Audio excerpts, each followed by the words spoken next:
Let's do this. Let's do this.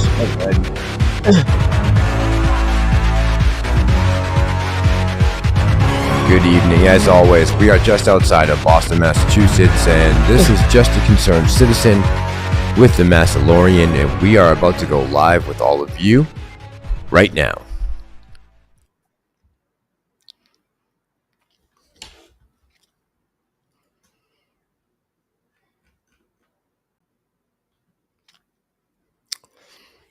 All right, looks like chat's already up.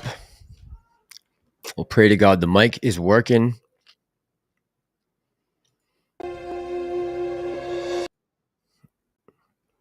Get rid of that.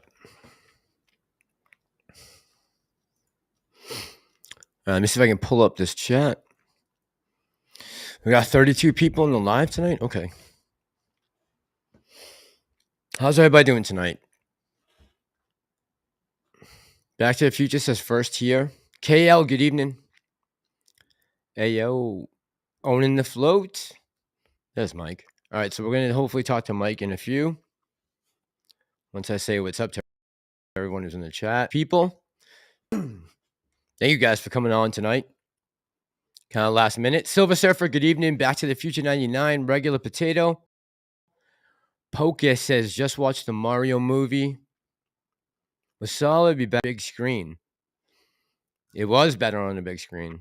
We did $1 billion. What did that do? 1.2 billion? We need more of those. More Marios. Many more. Smith, good evening. How you doing tonight? Marilyn, good evening. Marilyn saying, hey, Mass. Yeah, so a lot going on, right? It's amazing. I never understood Twitter, honestly. I didn't realize how much information is passed through that platform.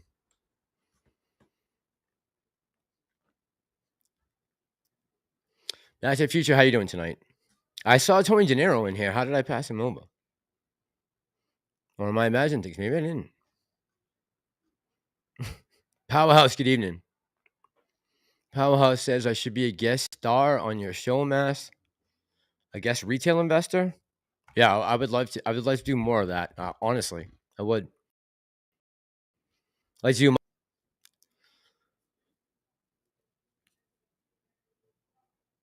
Oh yeah, Tony just came from the Boogeyman. 7 for 10, decent for jump scares. Yeah, Tony said it's not gonna be a blockbuster movie, but it should do well.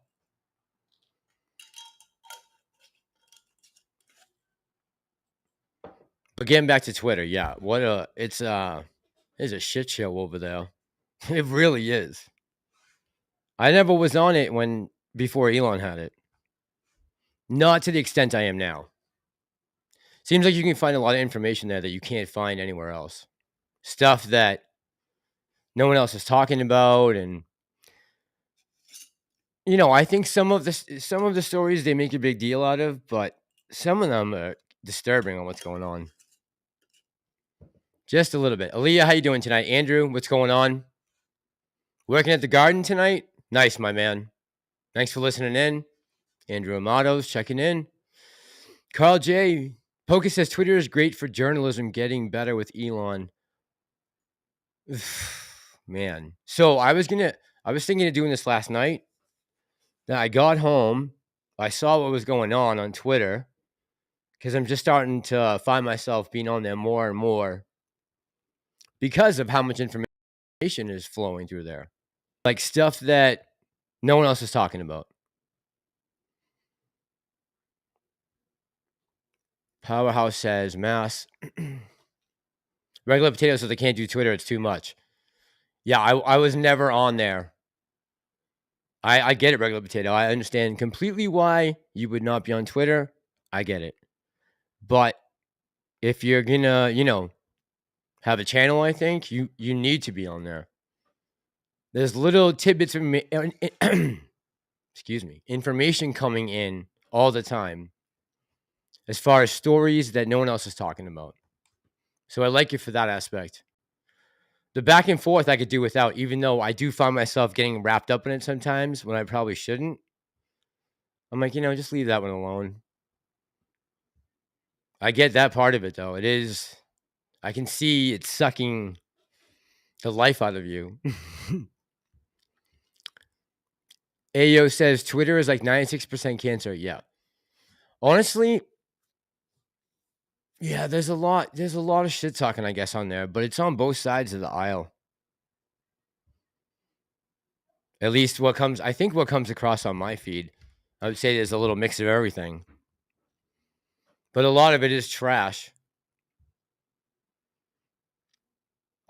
So what is a woman last night?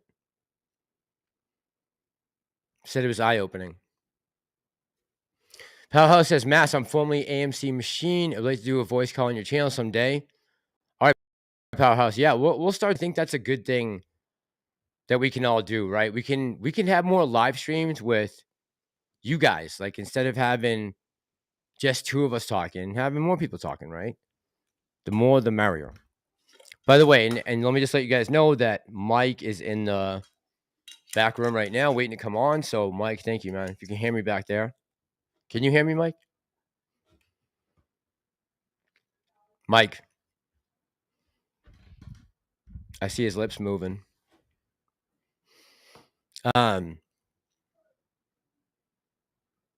Lupe, what's up, Massalorian? Good to see you. Hey, brother. How you doing tonight, Lupe? Thanks for coming by, man. Appreciate you very much, my friend. Very much.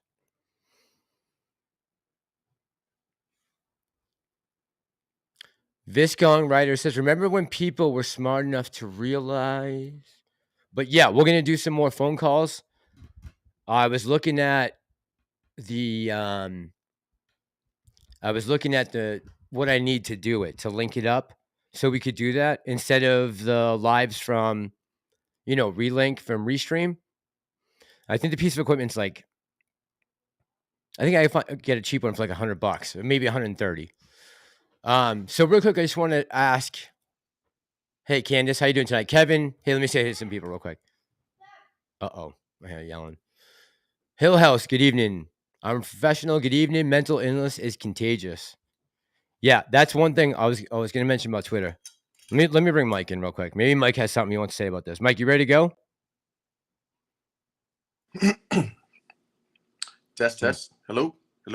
Hang on one sec. Let me bring you up. Cool.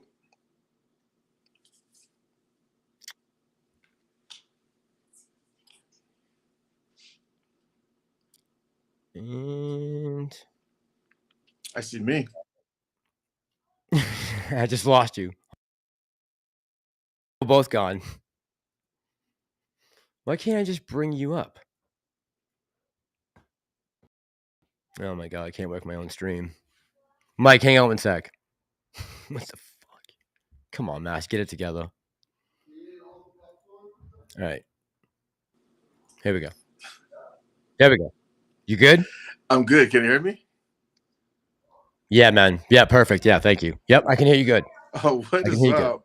What is up, my dudes? How you What's doing, going man? on? Good. Thank you. Thank you very much for reaching out to me. I appreciate that very much. It's been a long time in the making, man. I know that, we have a lot of commonality when it comes to thoughts, opinions, ideas, and so forth. But I mean, I think just overall, just to, I guess, touch base and just to trade brainwaves and just to say what's up to not only each other, Hey, I'll tell you something right now. I did not know your name was John. I did not know that. So until I called you, right? And I was like, who? And you're like, it's a Mass. I'm like, oh, what's up, man? And that was pretty funny, man. All these years, I didn't know your name. So that's it's all good. It's all yeah. good. I didn't know you were Mike. Yep. So I heard no, it's all good. You were talking about it was something on Twitter, or you said to bring me in to ask me a question. And what were you guys talking about? Oh, about the whole Twitter thing last night, and did you see any of what? So I was gonna tell people when I was bringing you on that I've been kind of just jumping back into Twitter in general the last couple of days, and how crazy it is on there. But I was seeing some of your posts, so I was trying to get a feel for like what the conversation might go like tonight, right? I'm trying to get an understanding of who is the guest that I'm speaking with, right? What is he? What are his thoughts? What are his beliefs? All those things, right? Are we going to find commonality? And I'm like, okay. I understand. Like with most of your tweets, I agreed with them on whatever level that it happened to be. So I'm like, all right, this should go pretty smooth tonight, even though we've never spoken before. And we talked like last night, what, for the first time, right? Yeah, So for like a minute and a half or maybe 2. that was it. That was it. And then I'll say this, and my apologies. I wanted to get you the thumbnail up a little earlier than I did, but I'm trying to try different tactics with putting up the thumbnail. I've seen a lot of videos that say do it right before you go on. It helps the algo because more people jump on faster. But I don't know. So I'm just kind of messing around with that. So I apologize. Nah, no worries, man. Come on, man. I'm Okay. just laid back, chill. If you didn't put it up, it was just a picture of you. It's all good, man. You know, I don't worry about the small stuff, man. It's all good. It's all good. So Mike, just if you want, just tell everyone about your channel, the name, you know, where you're from, all that good stuff. You're right. This is your crowd. Okay. First of all, I just want to say what's up to everybody. This is your boy Mike coming at you from the Massalorian's channel. It's been a long time in the making. I'm actually owning the float. If you don't know, people, a lot of people refer me to I'm Clipper Mike. That's when I first started with pretty much YouTube. I was a sports channel beforehand until I got into AMC, and it was only supposed to be for a little bit, like a lot of people say, and it turned into a couple of years, and it turned into a channel, and it turned into a lot of other things. But you know, I'm here for, more importantly, I think a lot of people get this misconstrued, is that they think you got to be with AMC or you have to be with GameStop. And I'm going to be absolutely clear. I'm not here for neither one of them.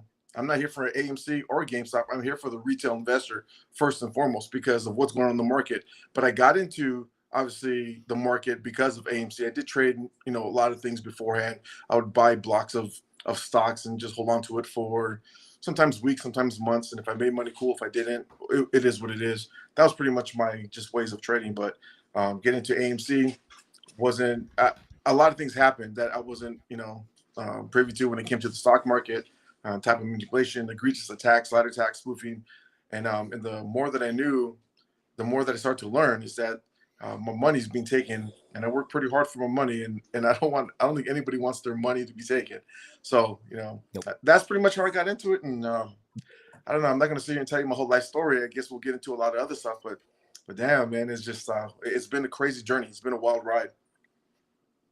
Good, man. Your channel's doing very well. Like you know, it's grown significantly. So congrats for all the success, man. And you know, I love anyone that's willing to put in the work to, you know, hustle out there and beat the person that will overtake you if you do the work. You know, I give them all the credit in the world, and putting yourself out there. It's really happy for your success. Let's just start with that and get that out of the way. The formalities, right? And I think, I think that the more you put into this, people will respect, no matter what happens, how this thing ends up playing out in the long run. People respect you if you just come out, you know, say how you're feeling, show your face, turn the comments on. And I like this part of it, right? Because we're going to maybe have a dialogue. I'll get some ideas that, you know, maybe I haven't thought of before. Maybe you'll convince me of something that I previously didn't believe. So I think this is good, right? Just having a conversation, getting, like you said, different aspects. I like the format. So just again, thanks for coming on, man. So let's talk about what's going on right now. So if you don't mind me asking, like, what are your thoughts on the case itself? How about, you know, as far as let's start with the case itself, and do you want to talk about the way you voted or why you voted the way you did, and why, you know, what was the reason behind it? Well, this is going to be pretty much a long-winded answer because I voted yes originally because I thought it was one thing from just research that I've done, DD, information that I gathered. So me and my better half, we were yes voters, and cool with that. But there was always something that didn't sit well. That always didn't sit well with me. You caught me off guard right there. That didn't sit well with me. My bad. Then no, it's all good. It's all good, man. And then, but it wasn't until I actually went down to San Diego to go meet Aron, and there was a lot of questions before I even said this, before I had any thoughts and opinions about Aron. Before anything, I want to put anything out there. I want to go meet him in person. I'm a big people guy. Get in there, you know, chop it up, talk, you know, see how they move, and do a lot of things like that, just to see their mannerisms, mean a lot to me. It actually helps me to, form an idea, an opinion about someone who I just met, even though he's in the media, even though we see him all the time. He's all, he follows me on Twitter. It's all these things, right? But until you're in the presence of someone and then you're having that conversation face to face, man to man, a lot of things transpire from that. And so one thing that he did say is the fact that, when I asked him questions regarding ANTARA, and there's a line of questions that, when it came to synthetics, when it came to the way they handled the handling of ape, it sort of didn't sit well with me. I was a big Aron supporter, and then it came to the point where, it just I left there. I was there with Javi the Great. And if you don't know Javi the Great, I mean, he's everywhere. Of course, yeah, I do. Yes, Javi. Him and I spent shout out Javi. Shout out to Javi the Great. Him and I spent the day together, and let me get a side note. His wife was actually pissed off because we watched 2 movies together. We watched The Exorcist, and we actually watched what did we go see? Mafia Mama. And they haven't seen a movie together in about 1.5 years or 2 years. So she was calling up, be like, you see two movies with that guy, but you don't see one movie with me, and I'm your wife. It was pretty funny because this was happening on us live streaming, and we're just cracking up. But anyways, so leaving there, it just it told me a whole different story, something that I believed in, and it didn't sit well with me. It was a hard pill to swallow, and something like that when it's in real time, actually, just right there, and you're able to ask questions to Aron face to face, like he says, I'm a big boy, I can take it. And in that 20 to 25 minutes line of questioning that we had, it was it was something different, and it changed my opinion from a yes voter to a no voter. And so yes, I went from a yes voter to a no voter. So that's how I voted originally. But when I met Aron, it's entirely different. It changed my mind, but it was already too late at that point. All right, then, okay, I get that. Okay, let me ask you this. What part of the ANTARA deal bothers you the most? The fact that he didn't sell up when the price was, right after the split, or what a split, but dividend. Is that why that you are mad because of the price point that he sold at? Well, I think it's just bad business. It's not even mad. I mean, I can't be mad at things I can't control. I can be disappointed, thinking that he should have done things differently. But one thing that he said is that it was already predetermined that they were going to do nothing for 1 month, that they were just going to pretty much wait a complete month before they did anything regardless. And I asked him why. I said, because that was the decision that they made collectively, him and the board members. Now, I did ask him, give me 1 second here. I did ask him a couple things when it came to APE, the implementation of APE, and their ideas and thought process behind it. And it just kept coming back to, he just waited a month, okay? Now, when we start getting into the conversation when it came to ANTARA, I just asked him straight up. It's like, why would you wait a month if you know the price is pushing up to over $10, $10.50, and you start seeing a retracement? Wouldn't you think that you would say, hey, you know what? Maybe we should start selling some shares. Maybe we should start building some, get some cash back. We start building a war chest or adding to the war chest for lack of a better term. And he said no. He says because they already made the decision to wait a month. And I was like, okay. And when Javi and I were asking questions, it became that the line of questioning for him, watching him beforehand, talk to other people, he was having a good time. He's enjoying himself. He was, I guess, just upright in the chair. But then when we start asking questions, because we're the second to last people, I think the last guy wanted to just sign posters. I think his name was Vic, and cool dude. I was the same thing. I was the second to last guy. Steve from Mediocre was the last guy. Oh, was he? Okay. And then, and so when it get to that line of questioning, there was a lot of uneasiness in the chair. He actually, he would reach out and he would grab my forearm and no, listen to me. No, take your hand off me. No, you listen to me. I just asked you a question.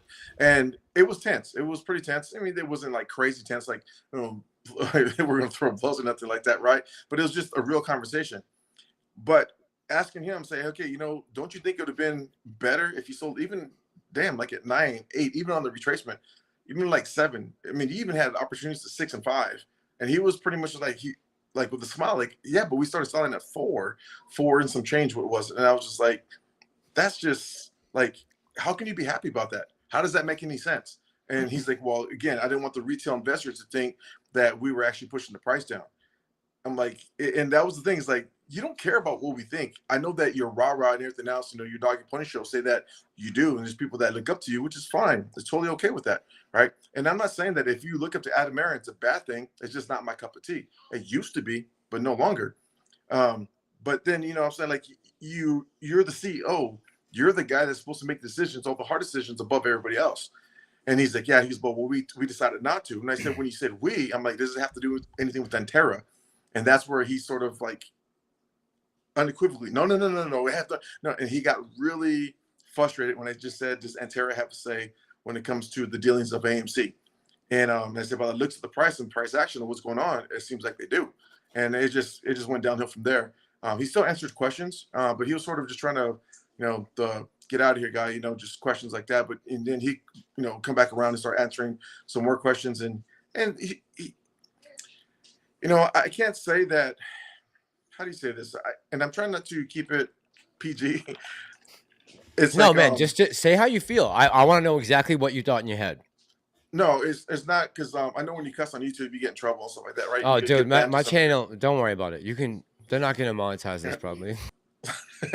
So when I walked out after the whole conversation,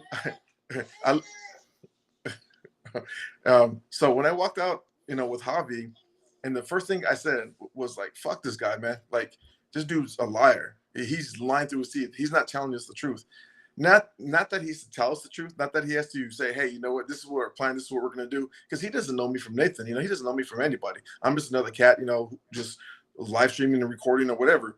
But the answers that he was giving and what he was saying, it did not make sense. It did not make sense. I mean, shoot, I don't run a company. I don't run a multi-billion-dollar company. I'm a blue-collar worker. I handle my business. I have a lot of endeavors, but I'm not sitting here running all these companies or even the companies to that status. I'm just sort of, common sense would tell you that you wouldn't do that. And I think that's something where a lot of people, I know I wasn't the only one that felt that way. So when I made the 3-part series, meeting Adam Aron, I think a lot of people grasped onto that. And I got about 95% of the people reached out and said, you're saying exactly what I want to say. You're asking questions that I want to ask, or you have the same feeling that I've had for such a long time. I just don't have the platform to do it. And before I even made the video, the whole meeting Adam Aron, I was getting asked a lot, like, what happens if any backlash? What happens if people get upset with you or they start, not following you? And my reply is like, I'm not here for YouTube money, because YouTube doesn't pay that much anyways, right? And no, bro. And right. And I do this. This is like one of the last things on my list that I get done, because I got family, I got business, I got career, I got everything. I got all these things going on. Then when I get to make YouTube videos, it's cool. And I do it, just by the way. So, one of the biggest thing is like probably me driving to AMC down over there in Temecula was, when I was driving to AMC out in Temecula, people were so pissed off that I was using my own gas money, and it's like most of that money that I made from YouTube at the time, it actually went on down to, it went to gas, right? So it's like, bro, it's crazy, man. The YouTube money is not barely covering my bills for Restream and Canva and the other crap that you have to run this. So I hear you. I feel you 100%. 100%. I feel you. And yeah, that's why I know. And that's why that all these things, when it came to just, like I said, I see right here, good job, Mike, and asking tough questions. It's not that it's a good job. It's that something that I had to do, because for me, it was a platform that I have, and I'm not going to sit here and put out a video saying, hey, Adam Aron's this or Adam Aron's that, without even being in the presence of the guy. This is hearsay, or from other people's videos, because I don't know if those videos are chopped up. I don't know what it's, or if it's, right. I have no idea. Now, there's people that were upset. I get where you're coming from 100%. That's why I went to go meet him too, right? Yes. I wanted to try to get a feel, because I think I feel the same way you do, that maybe you can get a read on this guy a little better by seeing him in person, looking him in the eye, whatever it is that you're intending to do when you meet this man, right? As a shareholder and him being the CEO, what point do you want to get across to him, right? 100%. And I think that's. I think good. I think you whatever you feel is going on, and listen. And this is hard for me to say, because I was one of the people who came out saying that I thought that once the dividend was given, Ape and AMC really would kind of retain their equal value, yeah, it might go down, but they would go down together. I had never assumed going into this that, people would start calling it, we're going to start saying it was worthless, within 48 hours of the dividend happening, right? Like, especially social media influencers, people who said Ape does not retain any value, get rid of it. If I'm looking at it right now, it seems more just as a, another way to dilute without getting a vote or an okay from the shareholders, right? Would you agree with that? I would say this is that I was, like I said, I was big for Ape. I didn't care which way it went. I know a lot of people didn't like the fact that Ape was, they didn't have the option.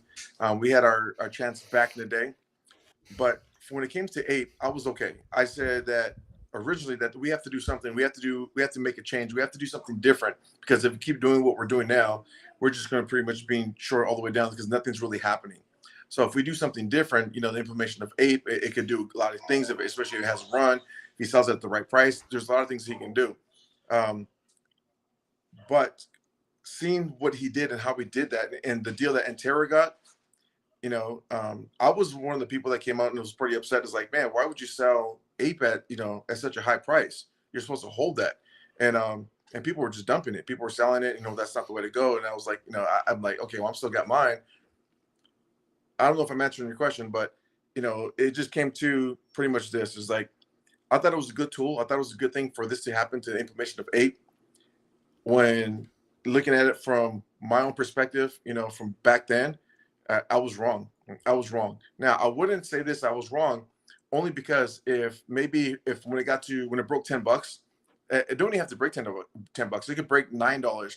And if he starts dumping Ape into the market, and he's collecting cash, and he's bringing in cash and cash and cash, then we wouldn't be having all these conversations. I don't think there would be even these lawsuits. A lot of things wouldn't be happening if we paid on debt. I know we have a problem with the leases when it comes to the properties and so forth, but we wouldn't be having this conversation. I think a lot of people's feelings would be entirely different if we used Ape properly and as a tool, and just done some real good damage for our debt, or even just having cash on hand. Right now we're under $1 billion, and I think pretty much he just siphoned away when it came to Ape at that $9-10, under $11.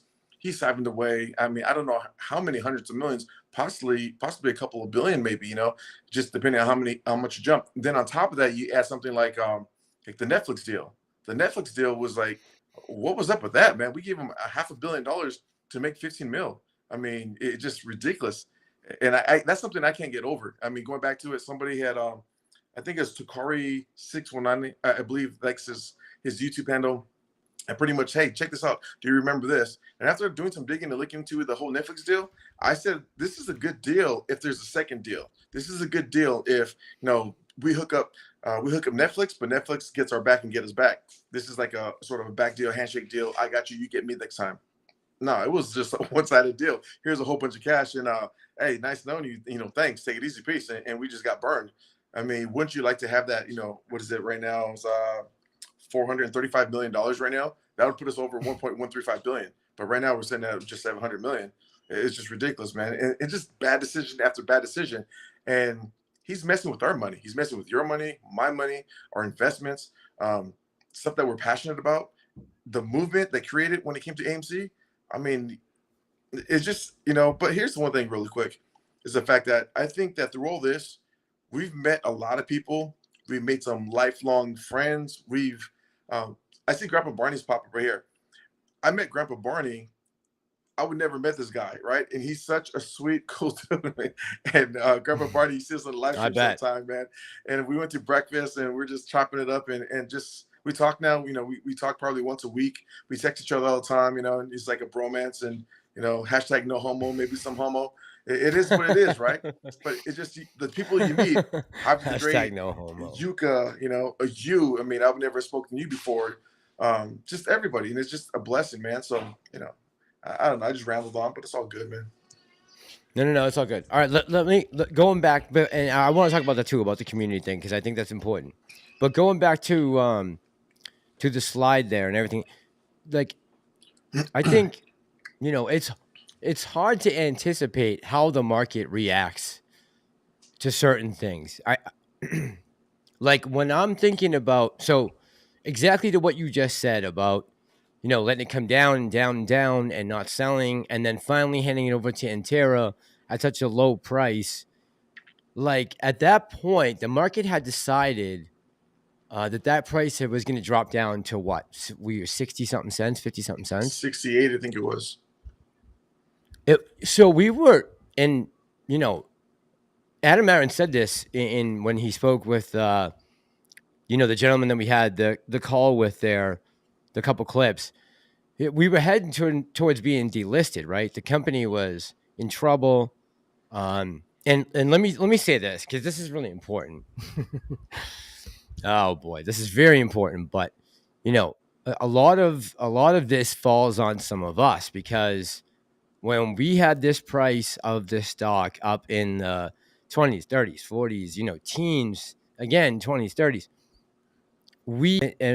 I should say, I was adamant about not diluting no matter what. Like, you know, I was dead set. No way, you can't dilute. We need to make this thing squeeze now, and while we got the shot.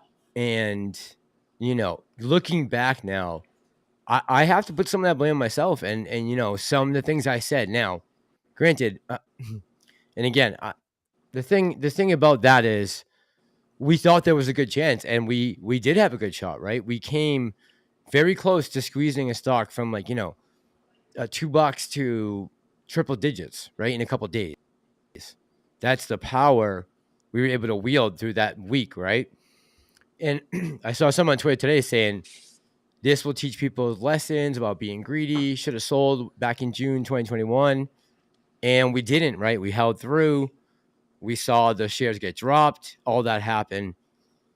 But when it comes down to, like, back to the price that ANTARA got dropped at, you know, that money was, I don't want to say necessary, because it technically it wasn't necessary, right? We were supposed to be good until at least, if not better. But I have to put some of the blame on myself for being selfish, for being greedy, not saying, okay, guys, maybe let's look at this right now. Yes, the company's on the rebound. Yes, they had a great 2019, but then, you know, COVID shut them down. They had no revenue coming in. They're gonna start accumulating debt quickly, and maybe it's a good idea we take care of some of that before. But again, hindsight's 2020.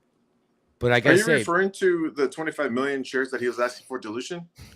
Yeah, because I know that he wanted to vote. Yeah, and I think some people may not understand that. Is like when I added Merriman at one point, because I was on the same boat with you. It's like I voted no when it came to having the 25 million shares for dilution, and the prices in the 20s and 20s to 30, somewhere around there. It's been so long. And looking back again at hindsight, you know, it was at the time greedy, you know, from us.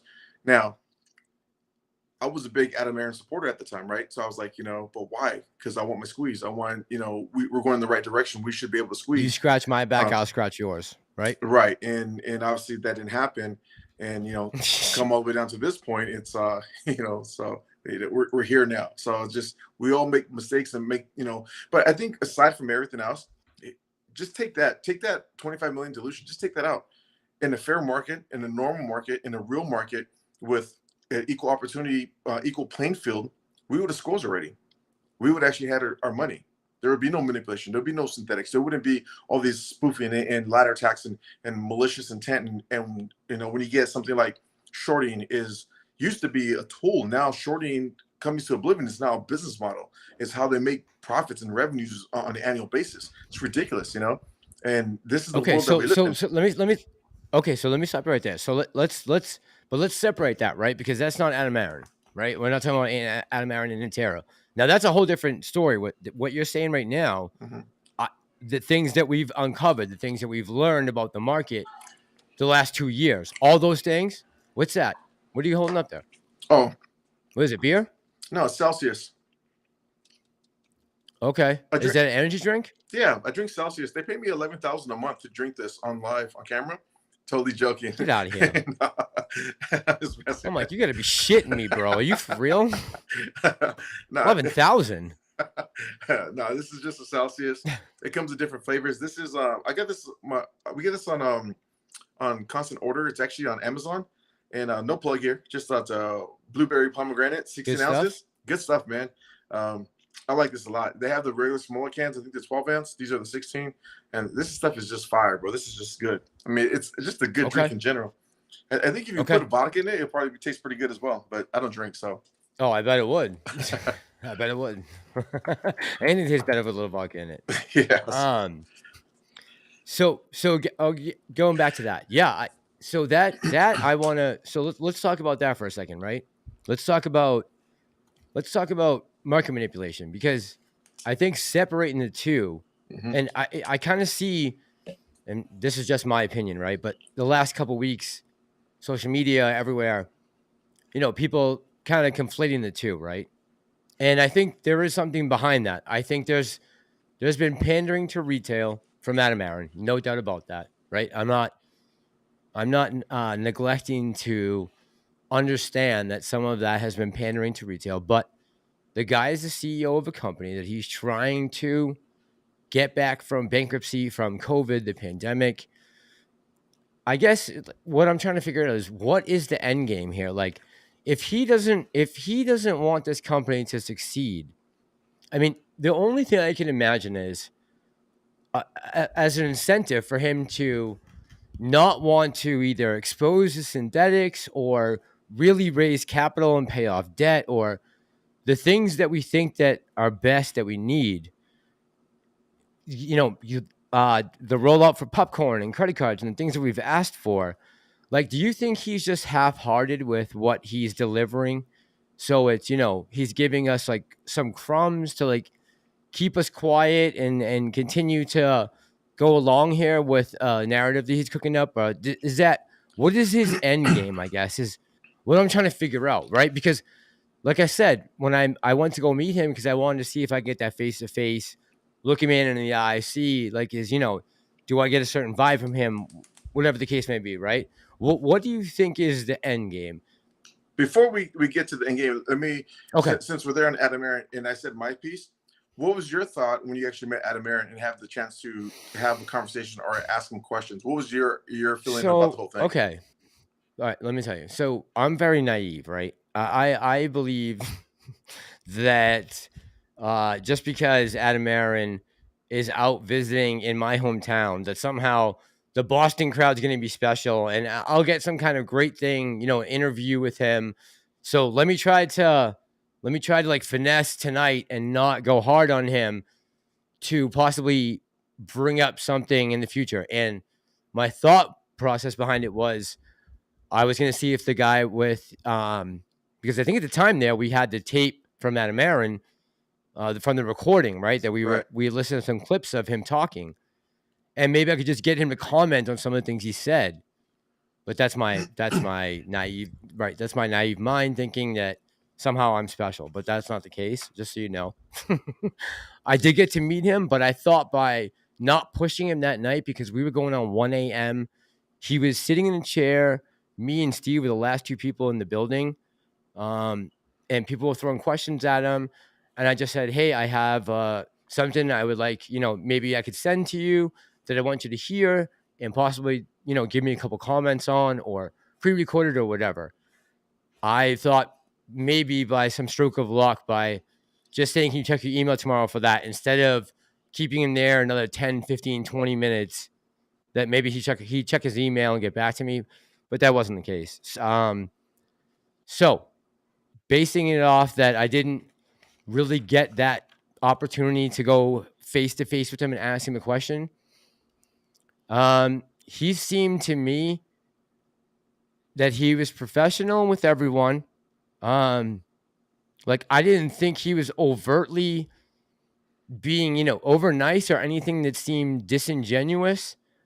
But on the other hand, knowing what I know and just the way the world goes round, especially with Wall Street and the banks and the circles these people run in, I wasn't surprised that he didn't feel a little cold, just because I'm so used to people like meeting like yourself, right? So to me, he comes off as cold, right? And that was my best description of what I got from him, honestly. The amount of questions that would be it. I got back from a lot of people saying that I wish I asked some tougher questions. I wish I said this. I wish I said that. That's why in my videos, I was like, if you get the opportunity to meet the CEO of the company that you're invested in, and for a lot of people, heavily invested, you know, I know for myself and Grandpa Barney is heavily invested, right? Ask the questions. Look at, here's the thing is, he's a grown ass man. I'm a grown ass man. I don't care if it's 2 o'clock in the morning. I'm gonna get my time because you have my money. When you have my money, it's a different story. So now we're gonna talk. I don't care if you're tired, take a Vibrant. And I don't have to have Vibrant anymore, but you know what? You're gonna answer the questions because this is the reason why I came down. And I want to follow up too, not only with when I was in San Diego, I was actually gonna go out to Vegas and see him again. And Okay. A it follow-up was like visit? a follow-up visit. And then All there were some people that were saying like, you know what, just leave it where it's at. You don't want to, you know, start getting in trouble or start being looked at about. I don't really care about stuff like that. What are they going to find? You Oh, know? no. I wouldn't worry about that. I wouldn't worry about that. I don't worry about what people think. You know, I do me, and if you don't like it, that's cool. You know, just you know, the only person I was actually live streaming not too long ago. I was telling AB. I don't know if you AB Investments. Yeah, of course. Yeah, I know AB. AB. Yeah, I like AB. We were talking. Yeah, AB's a cool cat, and I was just telling him, you know, I was like, the only people that really matter what their opinions are me, if my kids, my better half, that's it. Everybody else, I mean, even my parents, everybody else, you know, just like, hey, it is what it is, but my family comes first. So anybody else, you know, I can't make 100% of the people happy, so I'm gonna make myself happy and do what I got to do my way, and I'm okay with that. I'm okay with the criticism; it just rolls off me, you know.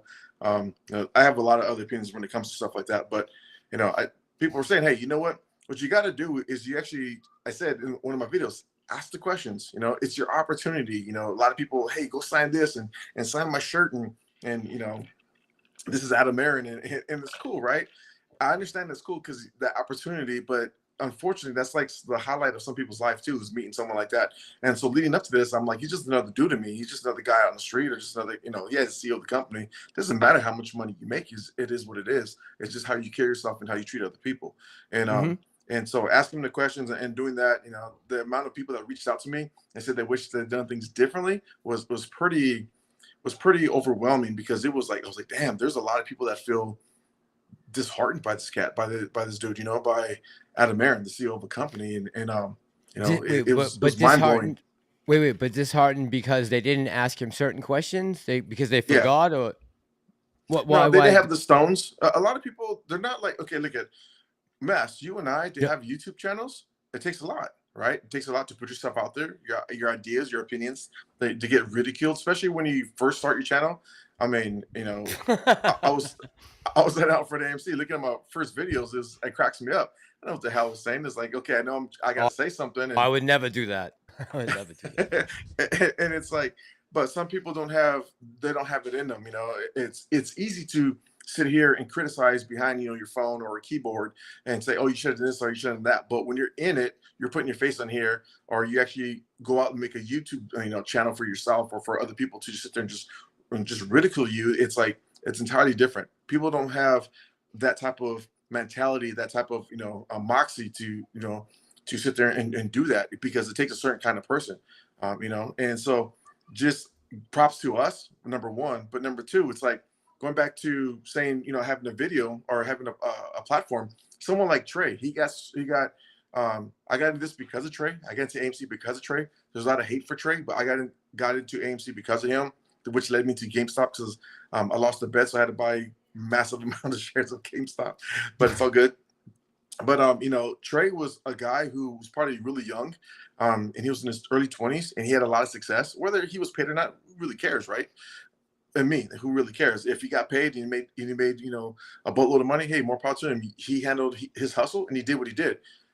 Said and done. But it's like, when he was breaking down on camera and he's breaking down on live streams, he's emotionally getting exhausted. That type of weight to carry is hard for a young cat, you know, for a young dude. For me in my 20s, you know, who knows? I would have probably been the same guy, but coming from my circles, you know, maybe not. But I didn't grow up like him, right?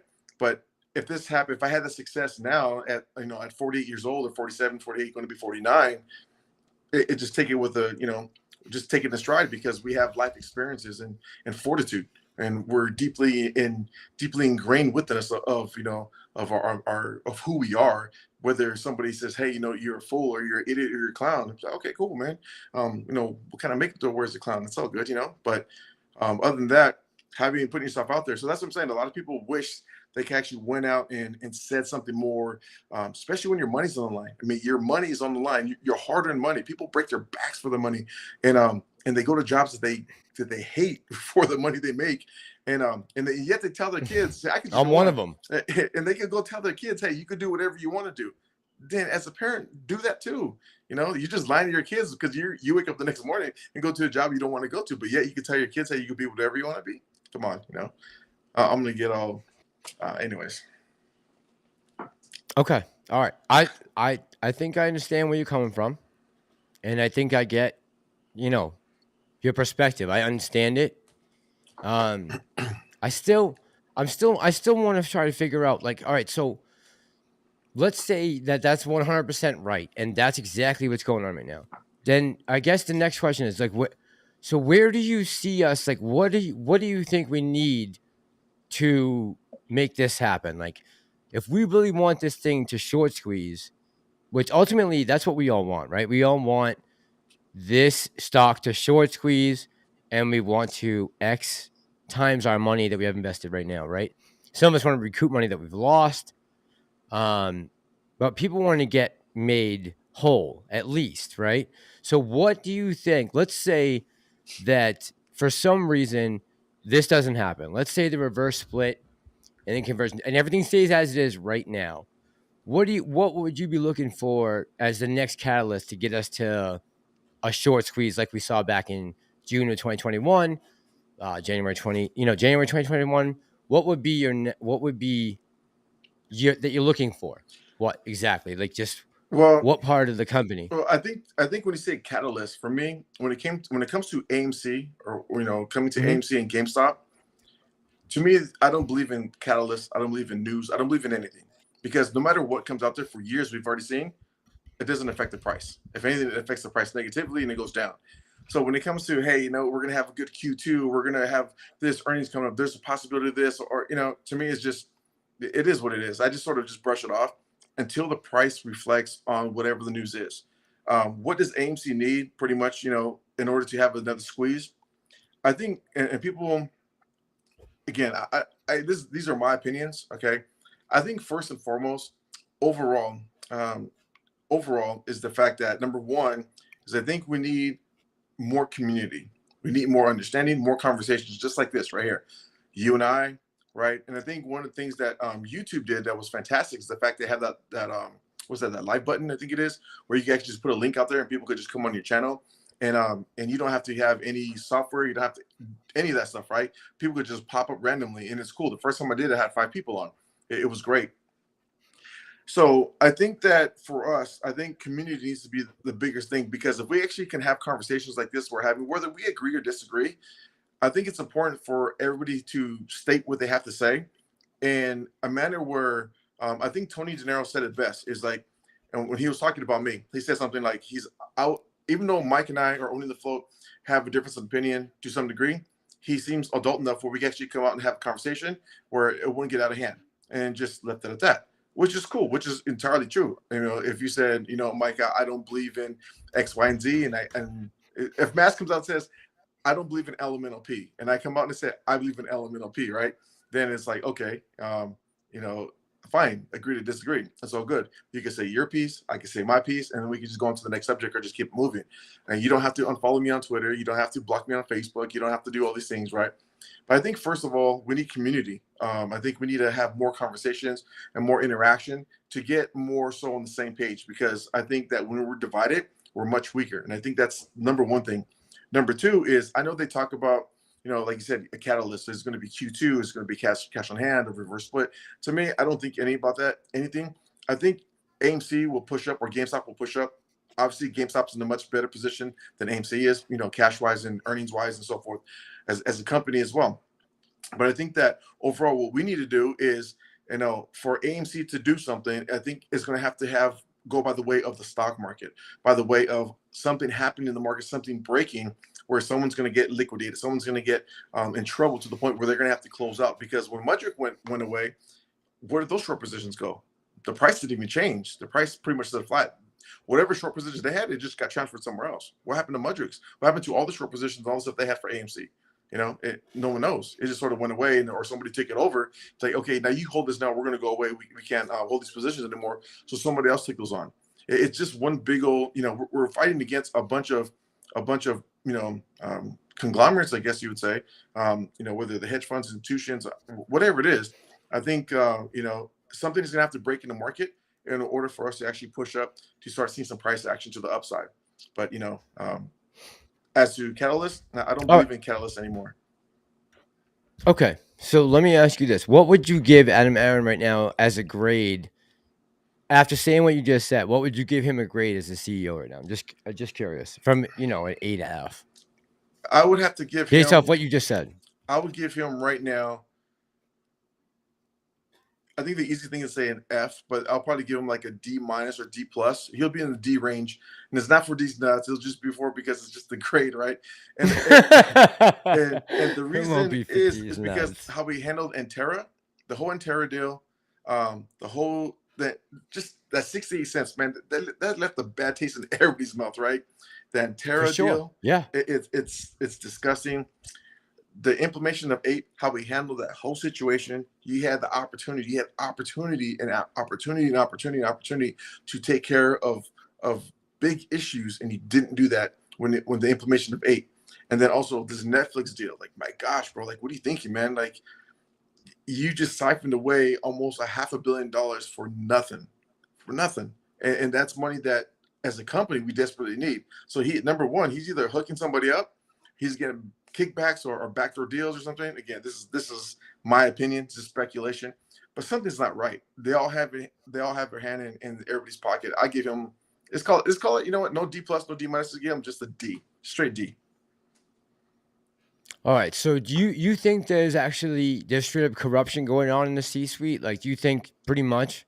But is that what you feel? 100%. Because how is it this? And look, I'm going to say this right now. I don't have any beef with any other YouTubers. I don't have any beef with anybody. Sometimes people try to call stuff. It is what it is. I ain't got time for it. It's below me. It's beneath me. It is what it is, right? I got more important things to worry about. But Morantz. He said this, and it's true. And something, I know he gets a lot of slack, and a lot of people say, well, he's cocky. Okay, fine. He is what it is. His own cup of tea, just like myself. People say, hey, you know what? You're a little too laid back. My biggest thing that I got, people used to hate about me, you're like, you're too positive about things. Well, what, you want me to just hate on everybody? So that was my biggest setback, was I was too positive. But I think Morantz said it best, is the fact that when you have the CEOs and the executives all getting paid and get increases, the more a company fails, there's a problem there. There's a conflict of interest there. Why is Aron and all the executives are getting paid more and more money as the price goes down and as the AMC fails more? Why is that? That's a fair question. Okay. And if they believe in the company so much, 100%. And if they believe in the company so much, how come they haven't bought any shares? Simple. That's a good question as well. I agree with you. That's a good question. Those are not questions that are egregious. Those are not questions that are just mean. They're honest, simple questions. It's in black and white. It's all the numbers, and it's true. You know something I saw yesterday? I think it was on Twitter. Hopefully this isn't fake news, but I saw Jeff Bezos bought his first and only one share of Amazon so far this year. Can you believe that? Well, I thought that was pretty shocking. I don't know if that's true or not. I don't know. I think Jeff Bezos is a different type financing or financial portfolio than, he has to do things, I think, a certain way, having that much money. Tony's narrow. See, he says people listening to Lou and clickbaiters talking about share recall. That was some Reddit fairy tale. DD debunked in 2021. What's up, Tony? I saw that he actually went to the movies. Was that his daughter? Or he went to go see Boogeyman. Yeah. He said it was a 7 out of 10. Yes. So hope you had a good night. 7 out of 10 the movie. Yes. That's right. Okay, all right. I guess I think there's a lot of things I agree with you on there. I mean, there's a couple of things I don't, but I think at most overall I agree with you. More time. Okay, what's one thing that you don't? I think I didn't think that ape was going to drop like a rock. It had so much stability. The stock itself had such a backing from retail. That to me came unexpectedly. I didn't think that was just going to, fall as fast as it did.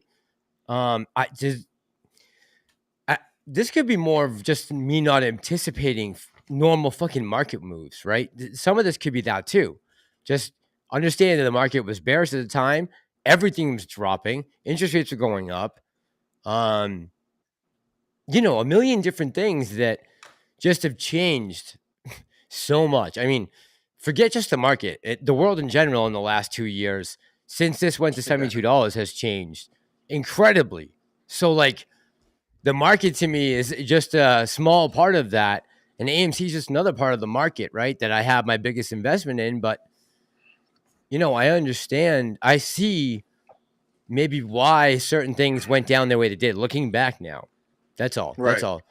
And I think maybe, look, there's a lot of forces at work here. And again, like you said earlier, things that we found that were going on in the market that helped contribute to this price dropping, right?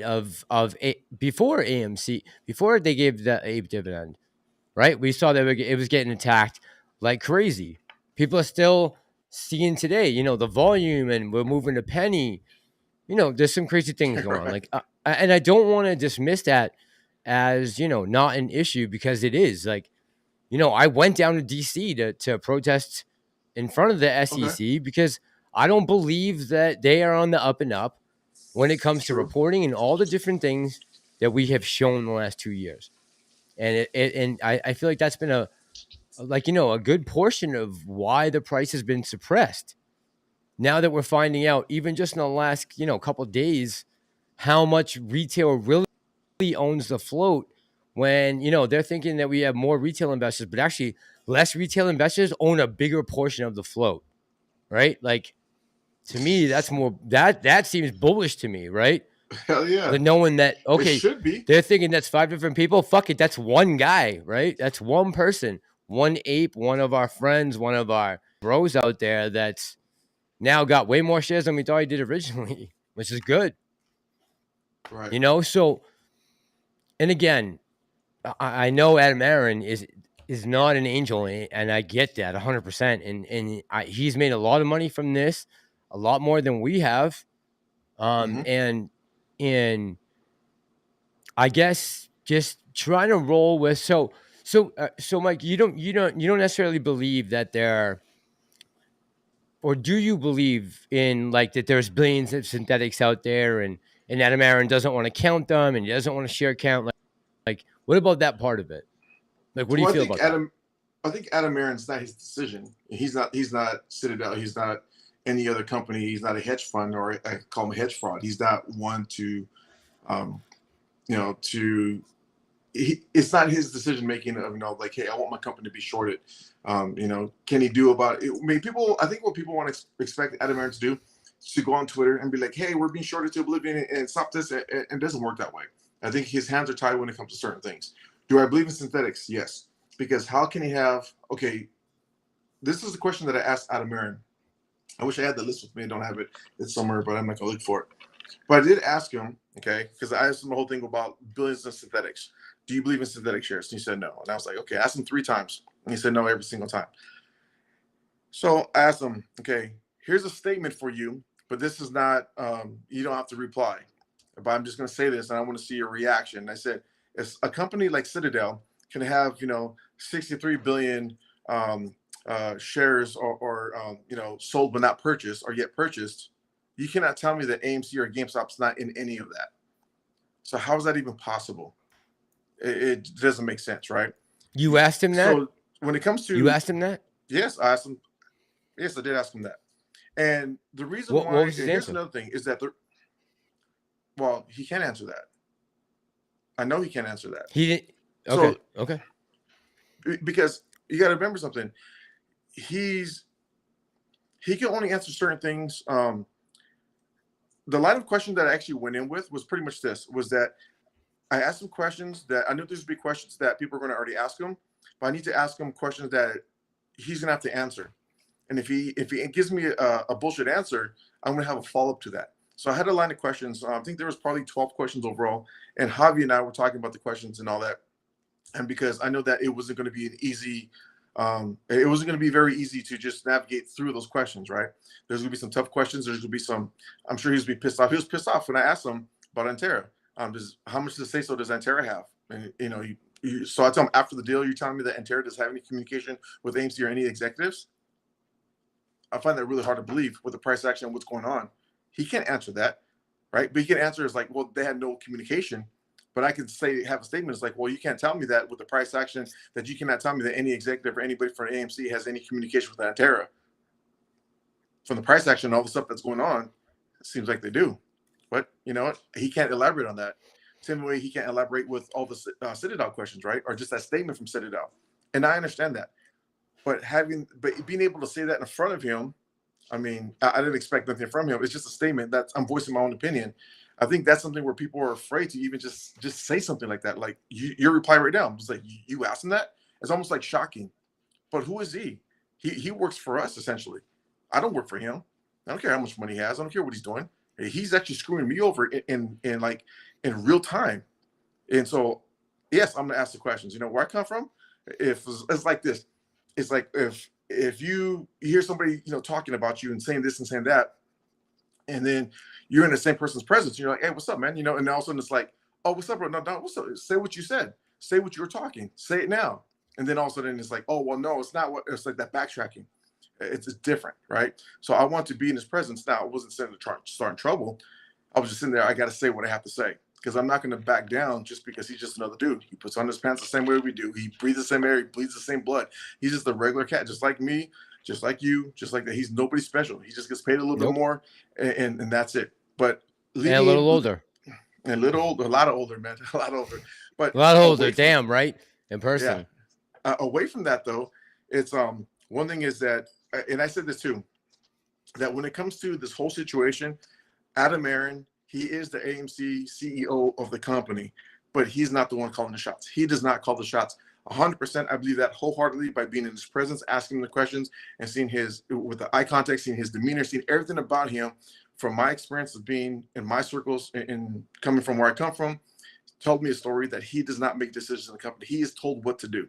Simple as that. And there's not, and see that nothing can change my mind on that. Nothing cannot, because I've seen it firsthand in person, and that I can't just have somebody say, oh, well, this and this, and not change your mind. It doesn't work that way.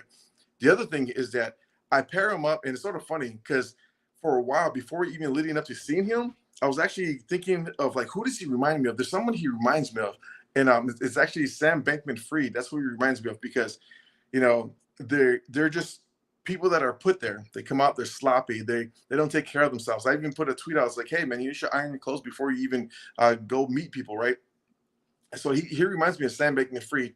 He just doesn't have that way of carrying himself as someone who runs a company, who's the CEO of a multi-billion-dollar company. I think there's a lot of people that run companies that are, I'm not saying you have to be dressed, to the nines or have, a watch that says DeLong Sony or AP, or be flashy with gold, but you just have to have a certain way you carry yourself. And he doesn't have that. He doesn't have that swagger as a shot caller to someone that says, oh yeah, I'm making decisions. He tells you, but he's not. You go.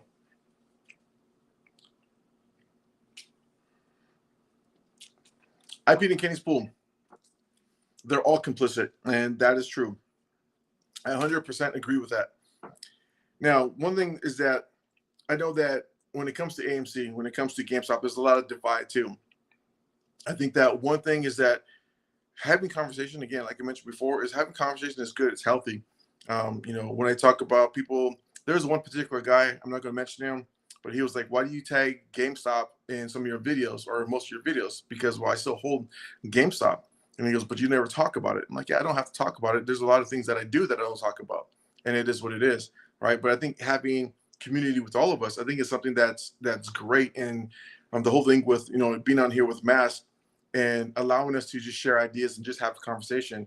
And the conversation between Mass and I, a lot of people are hearing it. And, people can take clips or whatever they got to do about it and formulate their own opinions. It's totally fine. I'm sure there might be a person or two, that are here because of me and don't like masks, and vice versa. But I think the point is that we're here together, and collectively we actually have adult healthy conversation. So, and he's back. Are people? What happened? Is everyone okay in the chat? No.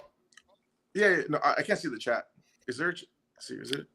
I can't see it. Yeah, you can't see the chat right now at all. Oh, I see Javi's in the chat. Oh, Javi's in there. Okay, I'm leaving now. Javi's here. Javi the Great. Right, so he's again. Shout out to Javi. What's up, bro? You met him, right? You hung out with him down there. You guys hung out together down there, right? Myself and Javi the Great. The whole day, yeah. We went to Pachanga. We had a club sandwich. We were talking, just pretty much hanging out. Then we'll take a trip to San Diego. And funny thing is, on the way back, because it was already pretty late, is I forgot he was in the passenger seat. And so I drove right past, because his car was at Pachanga. And I actually drove right past Pachanga. And I just looked over, just glancing at, because I'm just looking around because it's so late and I was pretty tired. And I noticed him in my seat, in the passenger seat. I'm like, oh, man, I forgot to take you to your car. I was going straight home. Oh, no. Yeah. You left him yeah. So for me, okay, see, they believe in the company. Do not care about the squeeze. That's Tom Yocom. I got to say this. For me personally, I believe in AMC. I wholeheartedly believe in AMC. I don't believe in Adam Aron, and I think you could do both. Now, is it also contradicting? It is, but I believe in AMC. I do not believe in Adam Aron. But I think that at some point, AMC overall, I think it's a great company to, if they could keep rolling the way they do. Obviously, we could be in a much better situation if decisions were made and done better. Better decisions were made. Unfortunately, that's not the case. So we're here now. I know you want to start talking about Q3, or was it Q2 or Q3? He wants to mention something like that. We can if you want. I actually want to ask you a different question, but let's go. Yeah. I think. What do you want to say about Q3? You want to say about Q3? Good. Oh no, I just wrote it down. I think it's Q2. I wrote down. I would say, no, go ahead, shoot, man. We're just rolling with it. Let's go. Okay, I want to ask you a question because we talked a little bit about Twitter earlier, and listen, I think that's a good conversation we just had about Adam Aron, and I each other, and that's it, right? Is going on. And so I mean, on Twitter, things that I saw that bothered me and concerned me about the market overall. Before, let me stop you. Really quick. Go. Do it. I want to give you props for something that you did. When you made the video about Target, I actually put that video on I think it's my community tab, and I want to give you props for making that video, because I think that's where you and I, we pretty much we're online with what's going on. And I know that we both have ideas and opinions when it comes to that, very strong ideas and opinions. I think we align there. So for that whole Target video, if people haven't seen it, go to my community tab. There's a link to Mass's video. Go down and check Mass's video. It's a couple of videos back. Go see that video. It's great. It's good. And this is where I was having a conversation where I think that having a platform like this, where it does not have to be about AMC.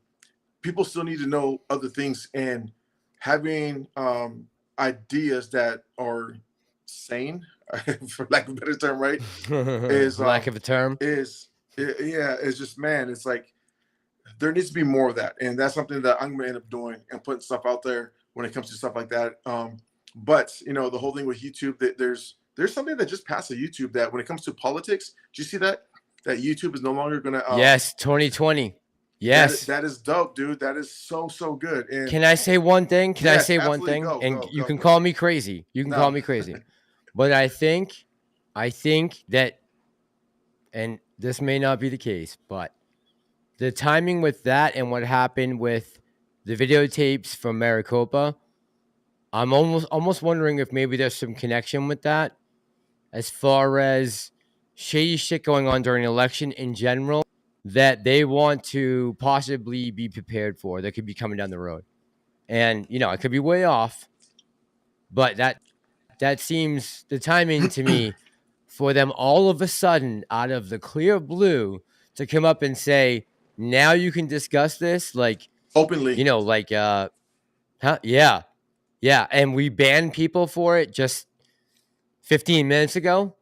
Yeah. That's very strange. What, for a platform to turn around like that and do a 180 on a policy that's political, you have to be wondering what's going on. If you're not questioning that, you got to. Why? I don't know. But yes, I did see that. I did. It was And great, man, thank you for the compliment about the video. Yeah, Very much. and I Appreciate think that, just having more opportunity to do that, YouTube, they have their own way about things, right? But I was mentioning to somebody, I already have a Rumble account because there's some things I want to talk about that I'm gonna actually move to Rumble and talk about those things because, obviously it's a little more lenient or a lot more lenient, right? So a lot more lenient. Yeah. And so I'm actually go there because how I am usually, and I was telling actually AB Investments this, is that I try to refrain from just saying a lot of stuff the way I say it directly. I'm a very direct person, and at times it could be harsh, but it's just direct. It's just how I am. So on YouTube, totally, I'm still a cool guy. I'm still one of the best guys I know, right? Pat myself on the back. Just kidding. But still, I want to move to Rumble because I want to be like just the real raw, just me, how I do things, and that's it. And take it or leave it, right? And there's things that need to be said because this type of society and that we're in, the community that we're in, and all these things that are happening, it's like, man, what the hell is going on? And I think it needs to be heard much more than just the Tates. It needs to be heard from a lot of people, and people need to stand up and start fighting for themselves because at some point it will be too late. And I don't want to get to the point because we have children, we have babies and families and all that other good stuff, man. So yeah, 100%. Yep. So I just want to say real quick, Grandpa Barney, thank you for the donation, man, to the channel. I appreciate you, buddy. Grandpa Very Barney's much. in the building. Yeah. You just said, I agree with you 100%. There needs to be more talking about what's going on right now. The market is screwed up, but so isn't every other financial institution right now that's supposed to be overlooked by people that are supposed to be looking out for us. And that goes for Congress, the SEC, intelligence services, right down the line. The American people right now, the American people right now are getting the short end of the stick for some reason than the rest of the world. And I don't know why that is. I don't know what the push is for that. Like the sins of our past, even though almost all of us, 99% of us right now in the chat are immigrants to this country, or some of you guys don't even live in the United States, but most of us are all immigrants. Our parents, our grandparents, I'm sure Mike's grandparents are not from this country, right? We're I'm all talking immigrants. about my grandma, grandpa. I know, right? My fault. But you know what I'm saying? We all are immigrants. Our whole families, our generations that came before us, built this country to where it is now. We got to this point, and to see things getting stripped away right now is really concerning, right? I've seen some shit I've never seen before in the last 6 months. Just one thing off the top of my head. A court today in Massachusetts said that a 12-year-old couldn't wear a shirt to school that said there are only two genders. Now, whether you agree with that or not, and if you don't, then you definitely should not be an AMC. You will believe anything. But the fact that he can't wear that until they resolve the case, I mean, that's basically you got your First Amendment's been stripped from you completely. If you can't wear a t-shirt, I mean, the shit that is on people's t-shirts, again, going back to last night with Matt Walsh in the documentary, saying that is somehow harmful compared to some of the things you can see on Twitter, whether it's porn or, someone getting murdered or whatever it is, for someone to actually flag that and say this may be inappropriate to try to squelch it, I don't get it. It's the attacking of the kids that I do not like. It's let's get to the kids, and I don't know how far you want to go with this, but everybody going along with what happened to the jab, with, you know, with all the other good stuff, right? People just masking up, looking ridiculous, driving the cars by yourself with a mask on. It's like you got one over your eyes. Still to right now, people are doing that. Drive around in the car with a mask on by themselves. God bless them, man. I pray for them. But the thing about it, it is, right? But the thing is, is the fact that everybody was on board, right, to some degree. I mean, for me, from the beginning, I could go something about that, you know, of my career and what I do. I was actually, I pretty much said, it's like, you need to fire me, I'm not doing that. You got to be out your mind. Definitely not. It is what it is, right? Had a conversation with my better half. It's like, walk away, cool. I'm not doing that. I'm not getting the job. Care what you say. That's a whole different thing. But when they started trickling down to the kids, all the mama bears and started standing up and be like, hey, you know, no, now you're going too far, right? Putting kids about the vaccine, masking and stuff like that. And so I think that's where it started taking a hard turn. The next thing was this whole gender, you know, equality. You could be what kids now can go to a classroom and be a flipping cat and crap in a litter box. Like come on, man. Like what the hell's going on, dude? Like seriously. It's just something that I just don't understand. Right? And you got that one lady from I think she's the CEO of Disney or wherever she is, and her kids, and they're like, I don't know, man. It gets to a point where it's like, enough is enough. You're going to actually have to start speaking up, because if not, you're going to get run over. And this is the part where I'm just like, you know what? I can't even. Now I got to start speaking up. Yes, we're here for AMC. Yes, we're here for GameStop. Yes, we're here for a short squeeze. We're here for life-changing money. We're here for blah, blah, blah, blah. But now we got to say something. And in the meantime, we're going to talk about some real shit, man. And if you don't like what I said, then hey, you know what? Go that way. We're going to still be here speaking on it. That's how I feel. All right. So with that said, let's not even get into the trans thing or any of that stuff yet. Cool. Ask you about this and tell me if you saw this. Just let me know if you saw this. Okay.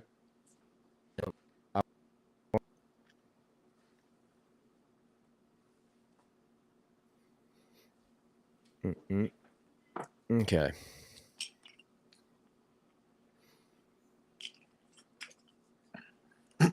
Employees called police and reported the robbery, and that is apparently what got them fired. Lululemon cited a no-tolerance policy for chasing or physically engaging suspected robbers, saying, quote, the safety and security of our employees and guests is always Lululemon's top priority, and we have policies and protocols in place to uphold a safe environment. All right, let that all sink in. Joining me now is Ralph Salento, a retired NYPD lieutenant. Lieutenant, thank you so much for your time. And it seems a little crazy. Understand certainly the store's policy here, but did these employees, in your eyes, do anything wrong? Well, no, they didn't. And it seems that they followed policy. They didn't physically interact with them. Like if you watch the video, they didn't stop them from leaving the store. In other words, get in their way. Hold on. Okay. You can't hear the audio? I can hear the audio now. You can't hear the audio? Chat, can you guys hear the audio on that clip? That'd be bad. I wonder why. I don't know. Okay, so did you see the story that came out of Lululemon this week? No, I did not. I did not see the story. So that. No, I didn't. Why are you so small? Hold on. I hate this camera. Hang on, Mike. I'm gonna switch you. Put you up top. At least I'll try.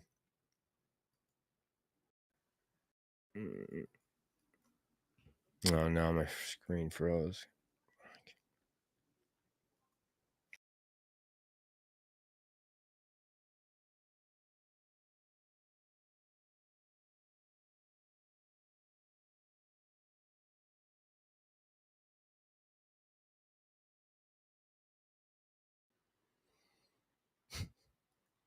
Young children, please don't diss us.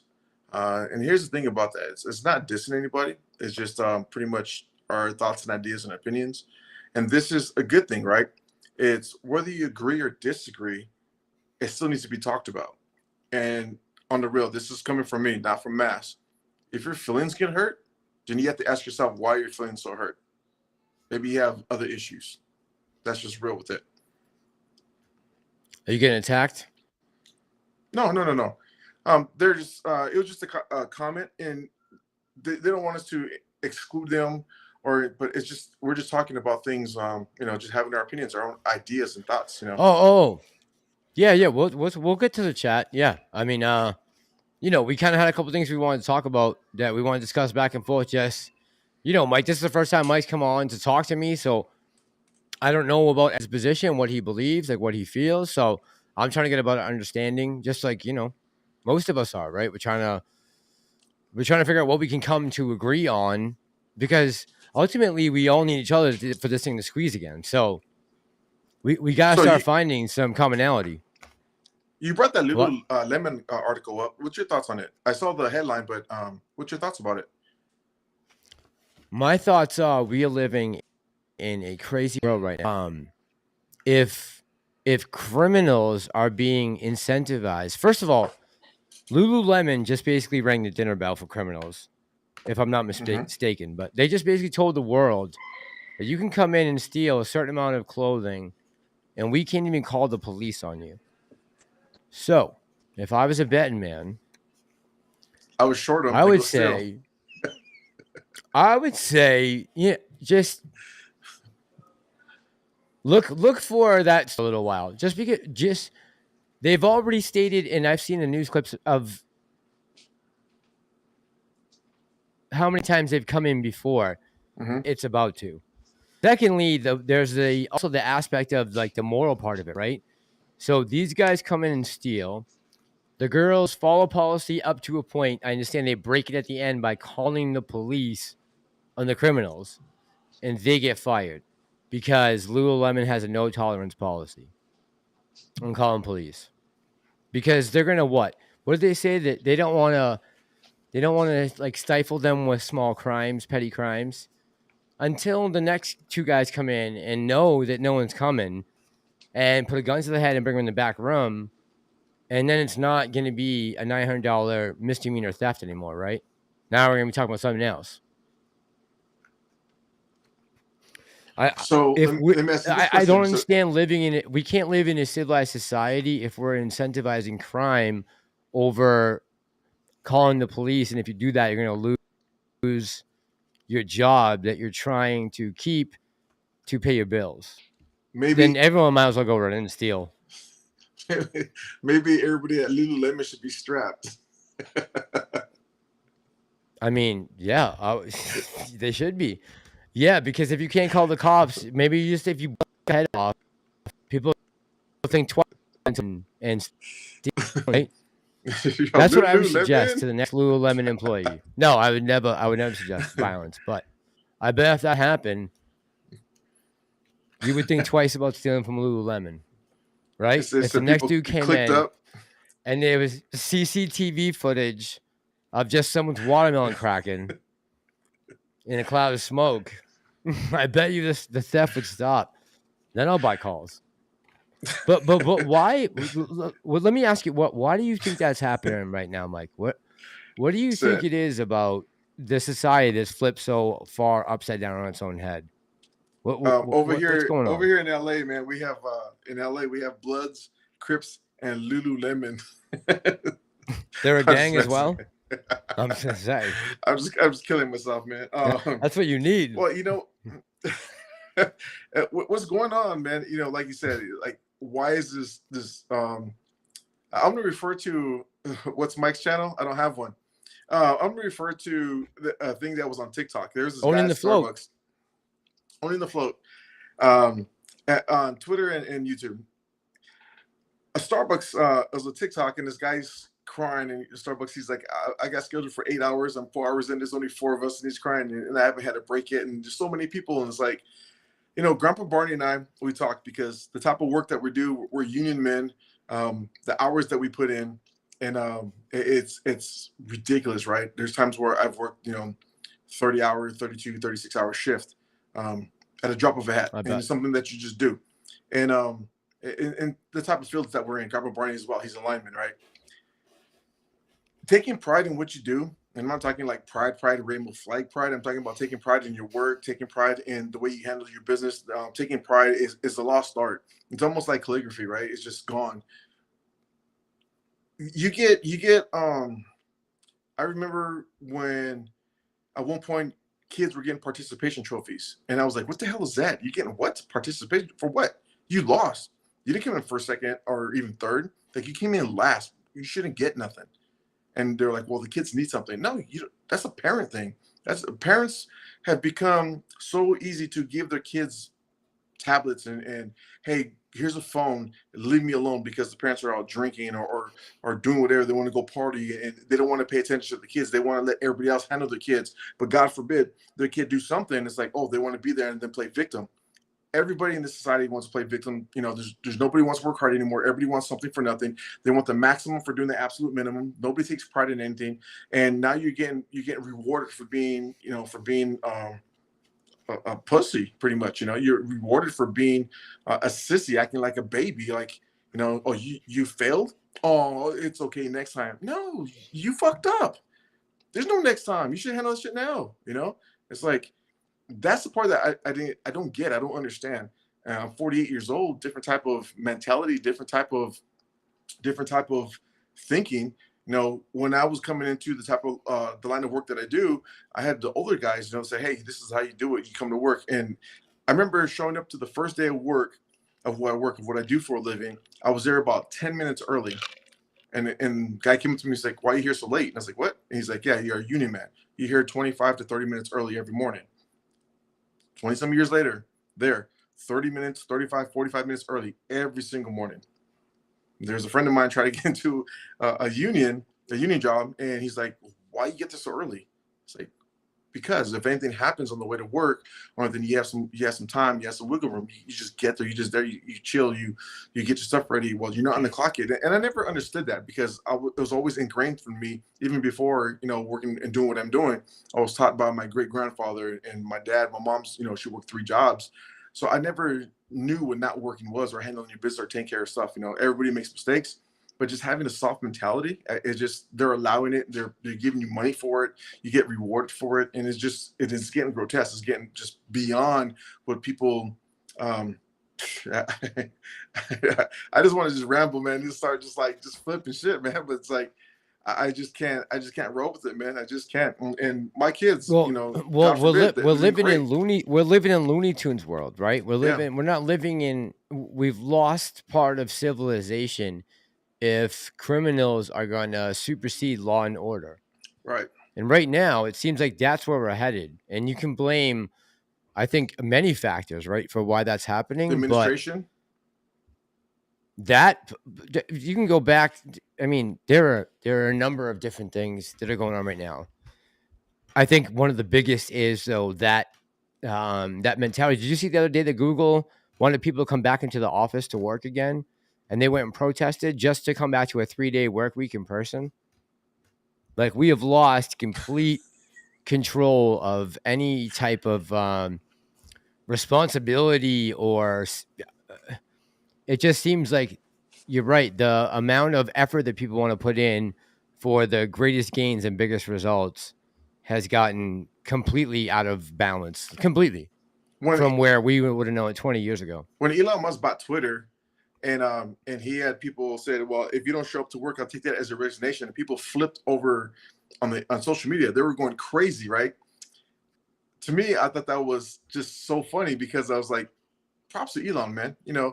If anybody, I don't care how much money that cat has, how much money that dude has, he puts in more work than probably anybody on earth. You know what I mean? He sleeps at work, and he doesn't have relationships. Yeah. He's just, and he's making things, life-changing things for us, right? For all of us. And for him to do that, and it's like if he was expecting you to do something that he's not doing, is one thing. But he's expecting you to do something not even a third of what he does, and you can't do that. You're gonna get your feelings hurt. It's comical, because one of his employees had moved from wherever they're located. I think they moved to Idaho or something like that. And they're like, well, man, I'm supposed to be at work in 2 hours, and I live in Idaho, right? And it was funny at first, but then when they lost their job, it's like, well, this is BS. This shouldn't be right. It's not right. It's pretty funny.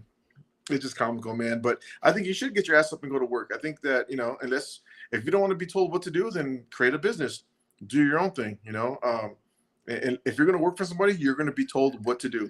If you work, I don't care how much money you make, you're going to be told what to do, and you're going to have to be somewhere. If you're going to bitch and complain about that, then you know what? Then you shouldn't get paid the amount of money that you get paid, or you should find a different job. Simple as that. There's plenty of jobs out there. You can tell by the new numbers that came out. Yeah, it's true. It's true. We know those are off. All right. So you said you saw the controversy last night on Twitter about the video. About the video last night, the controversy between Matt Walsh and Daily Wire, and you know, actually, I did Twitter. not. I was no, you didn't. I was busy yesterday. No, I was actually yesterday. I was I didn't look at anything yesterday. I was just busy. I didn't get home to about maybe 11 or 12 o'clock at night. I was gone all day, so I didn't. Okay, I thought you said you watched. Did you watch the movie last night? Did you watch the What Is a Woman movie or no? No, I didn't watch any movies last night. Oh, okay. Who was I talking to? Somebody said they watched the movie last night.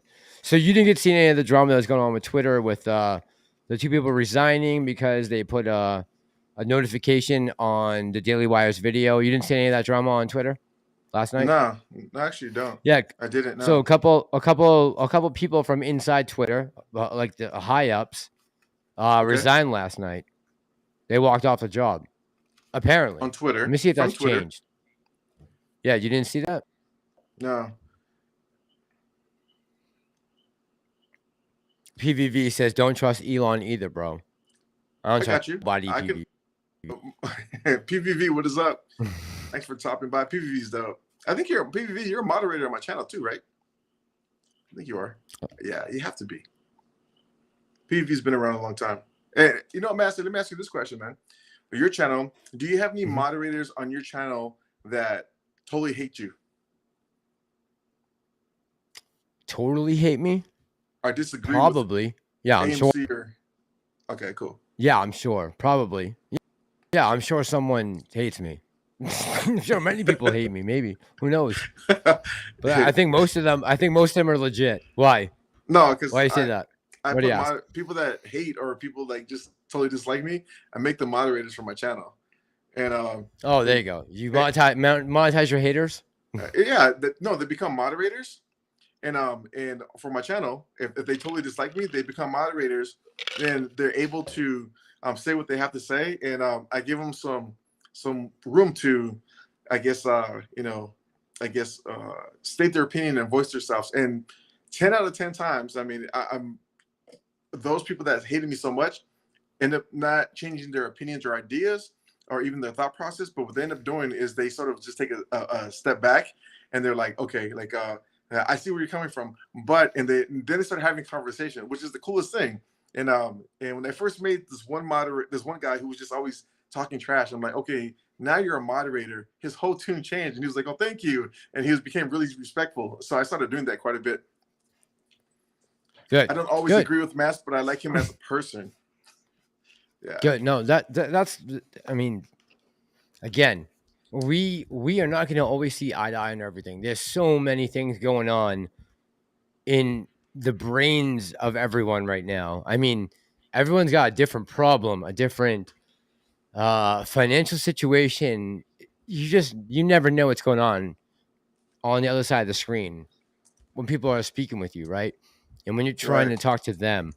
So trying to, give someone a broad message they can understand easily, even if you think it might be easy, because none of this is easy. There is nothing easy about this. It may seem like it's easy to come out here and do live streams, but sometimes you don't want to. I mean, for whatever reason, whether it's something personal in your life that's going on, it takes encouragement from the rest of, the people who are in the chat tonight, right? And knowing they're going to be there, they're going to want you to show up when you say you're going to. If you put a thumbnail out saying we're going to talk about this matter, they expect you to be there. So I think that in the least, as we go forward with this play, with AMC, with everything else, we need to at least show up and do our best. And, you know, if things don't end up happening the way that everyone 100% wants us to work out, and some people are left upset at the end, you know, I think looking back and saying, all right, we gave it our best at that time, is all you can ask for right now, especially, again, with all the craziness and that's going on in the world right now, you know, starting with that whole thing last night and Twitter people still suppressing free speech. I mean, how is this still happening? I get that they're a private company, but like, you know, Elon had to come in at the last minute and you know, chase the two of them out of there. Like it was exposing more of the like leftover rot that I guess is still at Twitter right now. And that's good. That's trying to just suppress speech no matter what it is. That's great. You know, I mean, look at, are you going to do everything 100%? No, you know, like you said, that I know for some people, YouTube, you know, they're big on, you know, YouTube is number one. Then they have a list of going down. And for me personally, YouTube is like the last on my list, right? It's not even the top 5 of things that I got to do on a daily basis. And if I actually put more time and energy into YouTube and do a lot of other things, I would want to. I would love to, but I have too many responsibilities that, you know, with my family and having a newborn, a 5-month-old now, and he's getting bigger, and just, you know, responsibilities with not only that, my parents, grandparents, and everything else. So I don't have time for that, but I wish I did. Wholeheartedly, I wish I did. It would have been great. And it's not for the YouTube revenue. It's definitely not for that. But, you know, it just, I just wish that a lot of people can really understand, you know, if you, and I implore it, if you want to go out and make a YouTube channel, let me know. I'll go follow you. I'll pump you up. I'll be like, yeah, you know, hey, go follow so-and-so. And, you know, one thing is that this goes back a long ways.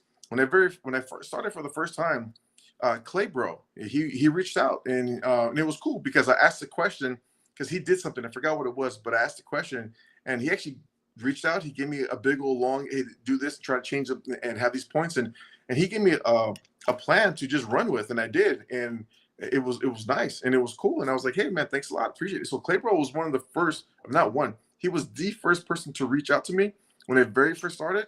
And just give me props and give me, you know, a heads up and hey, you know, and give me great advice. And I followed that advice and it turned out pretty good, you know. And I think the best advice that he gave me was just be you. Don't try to be somebody else, you know. Don't try to be something that you're not. Just be you, and people will take to it. How many people do we have right now that are watching? 122 live right now. 12 or 13, 14?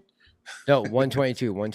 Nice. I just want to say what PBB said real quick. He says, guys, we can respectfully disagree and be respectful, but when you see people literally flipping narrative and being dishonest, that is not cool. Agree, PBB. 100%. Yeah. One thing I don't like. Yeah, we don't want anyone flipping the complete narrative. Is that when something happens, and this is the part where, again, our society is like, instead of going and help, your first thought is to whip out your phone and to record it. Like what? Like go help, you know, get off your ass and go help. Put your phone away. Go help whoever. There was a guy that saw a video. He was in the street bleeding. Something had happened and he got stabbed or something like that. Nobody helped him. People walked right past him. But then the other people stopped and start recording. They're like, oh my God, he's dying. Like you're recording and you're not even calling an ambulance. You're not calling anything. You just, anybody, you're just saying, oh my God, he's dying. And you're just recording this guy. A lot of people were, and no one called an ambulance and they do end up dying. It's like, really? Like stuff like that. Well, man. look what just happened to the guy in New York, the Marine dude who tried to restrain the dude in the train, and now he's facing a murder rap. Yeah, that whole story. And everyone said that. What? No, just I read that story. No, the story is just, you know, I don't know. I know the story, but there's people on both sides. You know, it's like he used too much force, and he's a hero. He's not a hero. He killed somebody. You know, man, it's just like I wasn't there. You think he went on the train that dude and murdered that dude? You think that was his intention when he set out on his day that morning? Be honest, man. You think that? Not. No, I don't think so. No, I don't. Right. So we can rule that out, right? We can rule out that was homicide, right? Let's rule that out right now, right? We can rule it. So. I would like. I hope so. You think so? I would like to think so. You not think so? No. I would like to think so. Like again, you know, I'm not there. I don't know the guy. Right? I mean, shoot, True. I mean, look at, without getting too involved, I've known people that are just grimy, and they're like, oh, on Thursday, I'm going to go do this. And then it's like they go about the day normally, then they do it. And you're like, bro, like, I told you last week it was. Like, what? You know, and it's just crazy, man. So it's like, you never know what goes through people's minds. Hold on. But let's talk about that for a second, because we know that he has no prior record, right? He just got the Marines. Okay, so let's talk about the victim now in the crime. 42 prior arrests, violent criminal. Huh? You know more about this than I do by far. You know more about it than I do by far. I mean, that's all been. I'm not saying anything that's crazy. That was all in the post. Like that's all known stuff. Like I don't know. Yeah, I don't know where the narrative comes from that this was anyway tied to anything other than, and according to the witnesses that were all in the car with these people, that this was a matter of him trying to put people's minds at ease, and that took a little longer than normal. On the possibility he was hopped up on K2, uncle, and that was all in the post. I can't verify any of that, but you can go back and research and look at it. That's what he was using. But to say that guy set out that morning to kill in the name of anything other than maybe being a little over vigilant, right? As an ex-Marine who they train you to kill. Right. I can agree with you that he didn't set his morning to go out to go do that. Left the house that day with 1 a.m. If they say one goddamn word in the train, that's possible. I don't know. That is possible. Is he married? But just going by the historical records of both of them, I don't think so. If his woman drove him to do that, that's possible. I wouldn't put that out of the equation, right? Oh God. There's a lot of people. Felix says, let's get back on AMC. All right. So hey, Felix, start your own channel. How it goes. I know, Felix. Yeah, you could start a channel. I'll come on and be your first guest. I mean,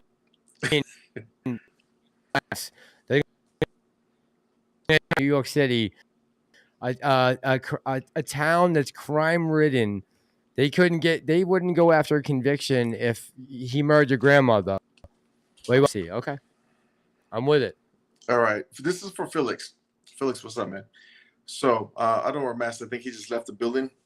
So Felix, let me ask you this question, or let me ask people in the chat this. I think Mass went somewhere. So let me say this. Q2 coming up, right? It's going to end this month. We're already in June. Q2. Having a massive Q2, I think earnings are like we're supposed to have about I think it's a -7 cents per share, the EPS.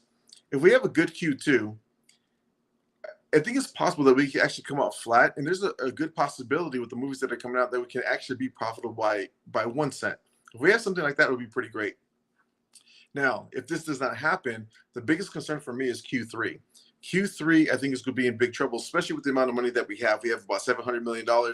And having earnings for Q2, I'm going to be really looking at how much money does AMC really have, because you got to realize something, that the lawsuit, hopefully by the end of Q2, will be settled, or before Q2 ends, it will be settled.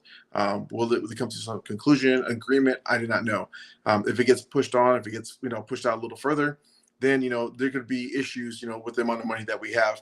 I don't know if you heard what I was talking about, Mass, right now, but I was just pretty much saying is that this is for Felix, was saying that about Q2. So hopefully we have a strong Q2, because I think we're looking for an EPS of a -7 cents. There's a possibility if we beat that pretty good, we could come out flat or even profitable by 1 cent, which would be great. But my biggest concern is Q3, because Q3 we don't have the movies that are coming out that we need to. And with that being said, is like the amount of money and the cash burn that we have.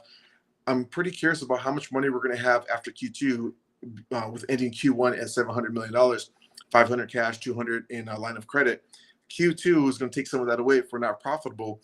but we're not going to know when the lawsuit's going to actually come out and have judgment, if there's going to come to agreement, or what's going to happen, and how's that going to happen for AMC. Is going to help, the pocketbook, the war chest, for the lack of a better term. So, there's a lot of variables. So I think ending of Q2, I'm really hoping that we do really well, really well, because not only will it bump the price up, it'll push up, and if we can have a really nice Q2, I think when we have, if it's actually agreed that we're going to have the reverse, or the conversion reverse stock split, that it'll be a better overall value, with the price being higher when it comes to AMC. But looking at Q3, I'm sort of having my fear crossed, because I think Q3 might be a disaster, and I'll love to be shocked when it comes to Q3. What's your thoughts and opinions on that, Mess? Just catching back on the tail end of that, 300%. I think Q3 is going to be tough, and Q2 will do okay. Those two things I agree with. Yep. Q3 is going to be a little tough. Mission Impossible is not going to put us up and above over where we need to be. I think still, again, depending on how you're looking at this, I mean, and I hate to say about a long-term hold or anything like that, but until we get the market conditions for a short squeeze, that's all it is. So I think this quarter will be better than next, and I think Q4 even better. And there's a shot, and according to him, to A in 2023. I am not, but unless we can keep the status quo, and we don't go bankrupt, and we don't go get delisted or anything crazy, well, I think we'll be okay.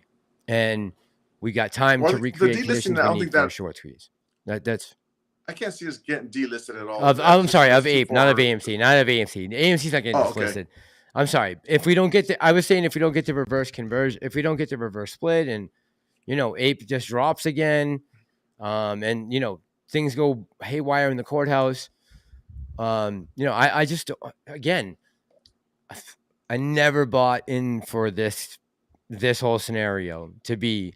It is what it is. Now I got to roll with the punches, and that's all I can do right now, right? That's all I can do. I mean, I didn't buy for this scenario. I think that's no 99% of the people didn't buy for the scenario, right? I know a big portion of retail didn't, but when I started understanding the type of manipulation when it came to AMC, and I didn't look at GameStop at the time, I did see one thing. I came across this. I think I have it right here. Hang on real quick. There's something that was pretty shocking to me. I actually wrote it down because I couldn't believe it when they said it. Yeah, here it is right here. I think this was a couple of days ago that GameStop has been 100% utilization for 204 days. I think now it's like 206 days or 207 days, 100% utilization. I think that's a new record. But by saying that is that something when I started understanding the type of manipulation was going on, especially with the options market, how they're hiding. When I started understanding what spoofing was, ladder attacks, and seeing how the price action. Mike, do you agree on the reverse split? Not no more. When I started seeing all these things that were going on, I started to understand it's like this is not going to be easy. I have a friend of mine who's he's in the business, he does a lot of things, and he's been telling me from day one they're not going to let you guys make the money that you think you're going to make because it's not going to be easy. Did he tell you it's that? Not going to be easy. Yeah, it's not going to be easy, but he says they're not going to let you make it because it's their money at risk. If it was anybody else, they would. It wouldn't be, like HKD, right? It's not your money at risk. Go to whatever you want to go to. TOP, take off, blast off, right? That's money laundering stuff right there. But when it comes to AMC, their hand was caught. But they didn't expect us as retail to just stay here, then also get stubborn.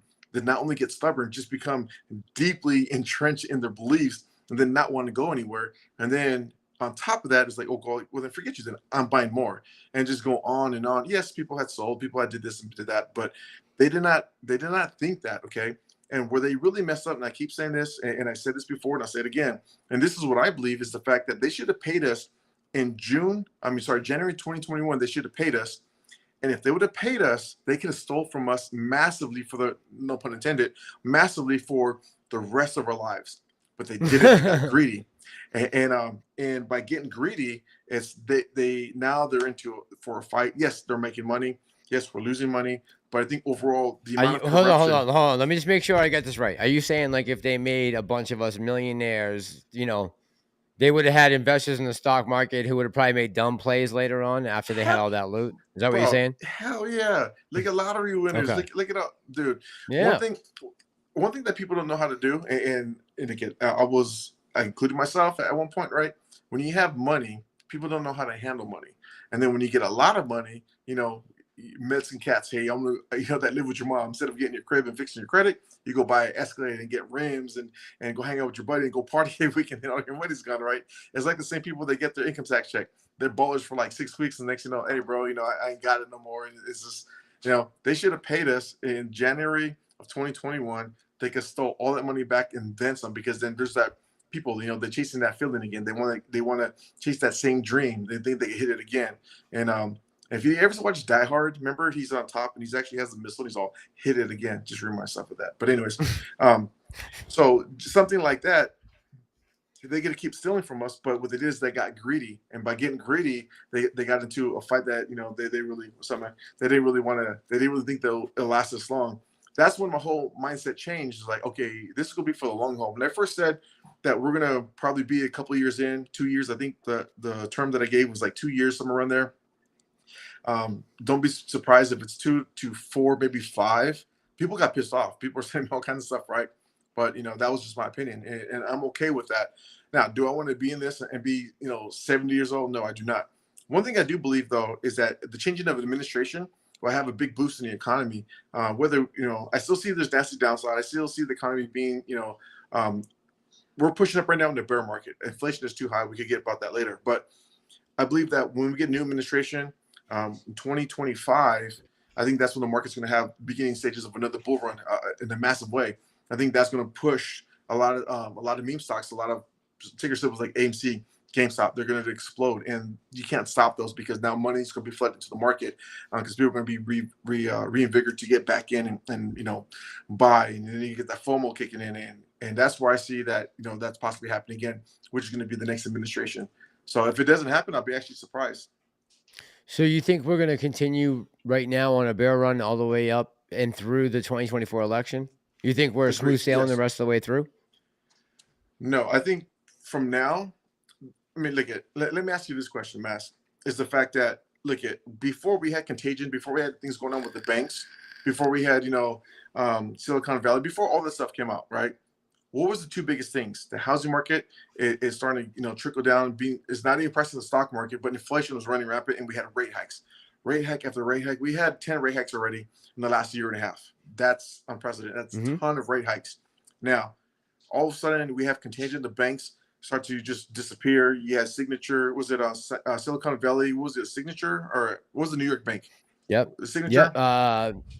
Signature, SVB. Yeah. So we had the bank starting to go. Then all of a sudden they put an influx of money into our economy. They fortified the banking situation. When you have Jerome Powell coming out and he's saying that, hey, banks are resilient and strong, he said it. We started to repeat this over and over again. He said that when he starts repeating himself, he did that when things are transitory. Obviously, we know that not transitory.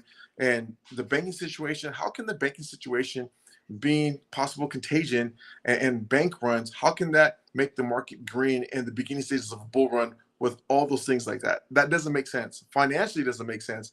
I mean, common sense says it doesn't make sense. They're just pushing money into the economy, into the banking system to make it okay. But there's so many things that are so out of whack. Now with inflation, I mean, you scoffed at the fact that when I said that the jobs market, you know, we have one of the jobs that have been created it went through the roof. But yet, you know, I got this here. Inflation right now, we're about 5%. For me personally, I think we're off by 2.5%. I think we should be between 7 and 8.5% when it comes to our inflation numbers. Oh, probably more than that, bro. More than that, I bet. In real life, it's much higher than that, I would say. Okay, I agree with you. Okay, I'm trying to be like how you say, optimistic, right? But 7, and I was saying 7 to 8.5% when we were at 4%, even 3%. I would say it should be double that. So I'm still staying in that area, okay? But yes, I do agree with you. It's much higher than that, probably the form of maybe 9 to 11%. People watching could be like, "What are you talking about? Like, that doesn't make sense." No, they said it's this. No, it's not. Wage increase, okay? Now the growth is actually 0.03, which is month over month, but annualized is actually 3.6%. we're way up. Our wages are not even keeping up with what's going on with our economy, with inflation. So we're losing money every single day. We're losing month over month. We're losing money because our wages are not keeping up. I do not see any way that we can actually stabilize our economy, get back to where we were, and have everything running on all cylinders without having a crash, without being. I mean, look at, you have regulation coming into crypto. The cryptocurrency market is a disaster. Yes, I don't care if Bitcoin's running up and things are green. People, hey, you're getting these green candle wicks, and you know it's time to invest. Crypto is one of the most scariest things out there. If you make money, God bless you, good luck to you. Take your profits, and here, this is something that I keep saying. Taking profits is paramount. Take profits in this time of market, because at any given moment when it comes to the crypto, 365, 24/7, 365, your profits can go away. And then you're like, what happened to my cryptocurrency? What's going on? You know, it's like someone said something or someone sold something. Cryptocurrency is scary, but I do not see us keep running and keep doing the things that we're doing with inflation being the way it is, with the debt ceiling, the spending that's going on, with other countries looking at us as, you know, as a clown show. I mean, how do we continue this for the next 18 months? I don't see it. At some point, something's going to break. You know, you're going to have, I mean, the bond market's been atrocious. What's changed? Really nothing. I mean, I just let me ask you this. Let me ask you this, Mike. Mike, what's your biggest concern right now in the financial sector as far as the U.S. goes? What's your if you had to point to one issue that you think would be the biggest problem solver that would kind of throw things back into whack the fastest, what would you point to say it needs to be fixed right now? The simplest Which one, part of the cog? Which part of the wheel? It's inflation. Inflation, and I've been saying this for months, probably 6 months, 7 months. We are deeply entrenched in inflation. So the numbers that they're giving us are not the real numbers, man. What they're getting out, PCE, PPE, CPI, all that crap, is not real, bro. They're not telling us what's really going on behind the scenes. That's what I say. The retail investor is always last to know. If we really found out, like you just said right now, it's not 7 to 8.5%. It's much higher than that. Yes, it's 100%, but that's the number that they're feeding us is 5%, 5.25%, and possibly coming. So your biggest concern about possibly something sinking the economy would be the current rise in inflation, the constant rise in inflation. Yeah. Okay. That would be your biggest. Let me ask you this. What if they come out and they say that we've been wrong? Trump Powell comes out and he says, we've been wrong. We're not 5%. We're not at 5.25% with the 10 rate hikes. Oh, he can't do that. I mean, if he did that, right, he would cause a panic in the market like you've never seen. And if he says, if he said what, it's 14, it's really 14, 20 to 25%. that would be crazy. But even if he came out and says we're at 6%, if he says we're at 6%, what would that do to the banking system? What would that do to, I mean, right now, as we said, I know Felix, sorry, apologize, Felix. I know you want to talk about AMC, but the thing ties you back to AMC, right? Is that you want to talk about what's going on. You have consumer, the retail investors, you and me and everybody else, is the fact that my daughter's vegetarian and lives on seafood, is that people, the retail investor has the highest debt they've ever had in their entire lives, credit card debt. They're making the least amount of money when it comes to inflation. This is something that's unsustainable. The housing market is so out of whack when it comes to price and cost. It doesn't make sense. And now you just have inflation on top of that. Then you have a government that just keeps spending and spending and spending. And not only are they spending, they're actually giving our money away. Instead of helping us here, they're helping other places. And it just keeps going and keeps going. At some point, I think it was nice to see that we had a possible bank contagion. We had some possible bank runs, and they came in and they changed the system. They changed the rules. You had JP Morgan Chase buy up a bank that they shouldn't have bought up in the first place because they can't own more than 10% deposits. And now they're over like 12.25%. But they allowed it to happen because they want to solidify the bank system. Stuff like this, they keep changing the rules for them, but when it comes to us, they don't. But the collateral damage is us. But inflation, I think, is the most scariest thing, because this is the number that they're not giving us that's real. This is the number that they're sort of saying, hey, it's sort of like this. And it's not. If you doubled it, then I'd be more able to believe, yes, we're at 5% to 5.25. Okay, let's call it 10 to 10.5%. Then I'm like, okay, that's where we're at. That sounds more realistic than what's going on right now. A lot of people would be surprised. They see green candles, they see these green wicks, they see the stock market pushing up, they see SPY pushing up to was it 427? It's like, oh, hey, we broke past 420, and okay, bull run, next couple of months, and oh, this is it. No, Absolutely not, man. Like it's just a show, bro. It's not real. It's all a facade. It's all a facade, man. What's yours? If I had to pick one problem right now that I would want to fix, I think the biggest thing that would help us, besides making sure that they can't, and you know, whatever way you look at this, whatever way that they are using, whatever way some of the there's the way that they are manipulating, when seeing the numbers every day and saying, why isn't the price moving? We have 500 million or 500,000 in a candle and it's moving, you know, a penny and a half. Why is it that the price isn't moving like when the rest of the market is taking off, right? Because we want to believe, I think, that, you know, AMC retail people are buying up because the market's hot right now, right? And AMC should be following maybe the tech sector, as it always does. Seeing things and seeing it not happen, I see where people are frustrated and thinking it's going into the dark pools and naked shorting and rehypothecation. I think the whole thing really would be eliminated if everything was put onto a simple system based off blockchain. Like this whole thing, the fact that we've gotten down to mailing postcards to the U.S. Postal Service to try to get a count on how many people are holding shares, how many they have.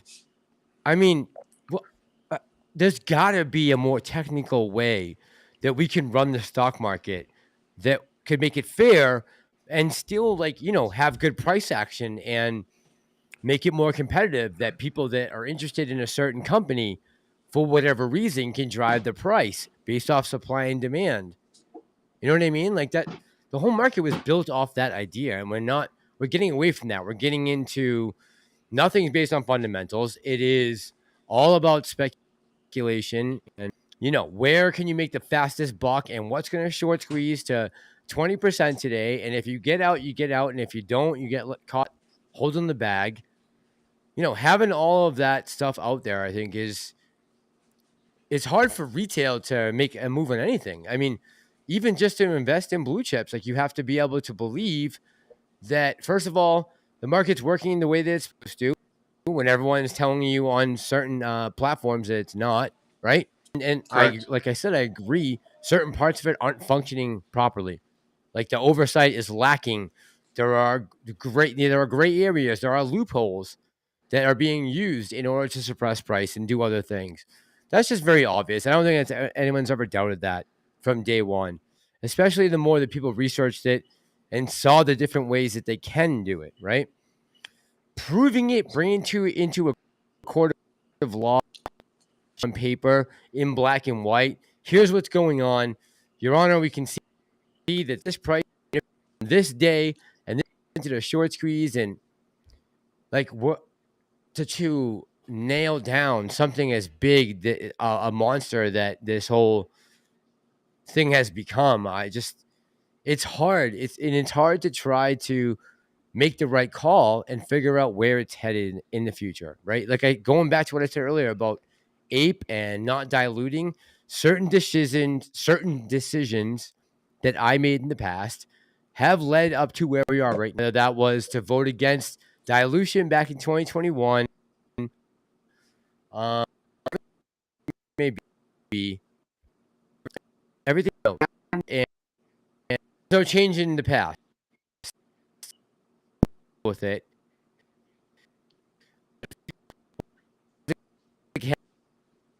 What is this?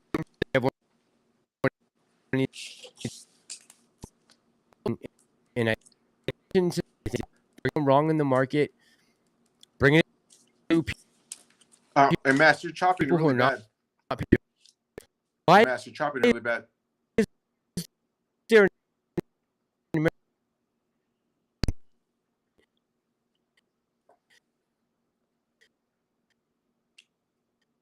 Mass, can you hear me? You're actually chopping really bad.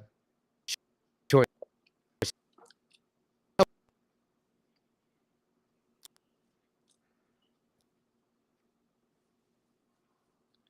Hello, Mass, can you hear me?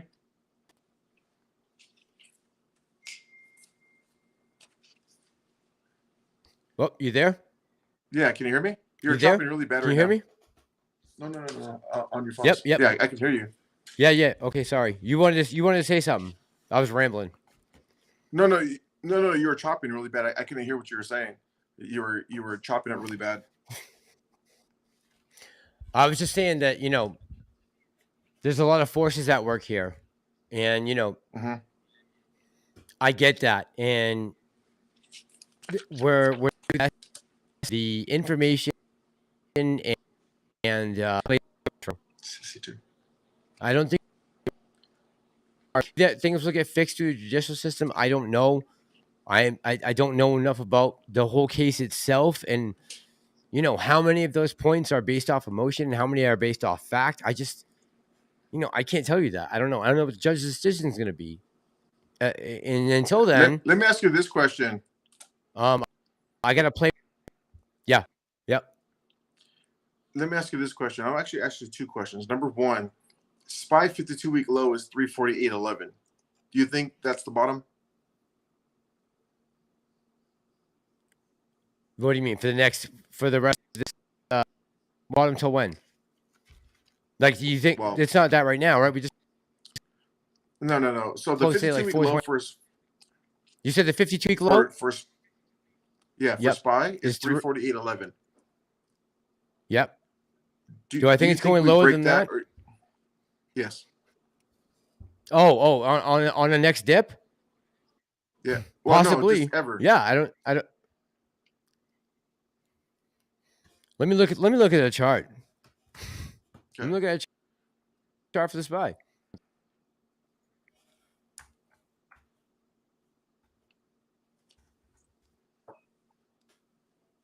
Hang on.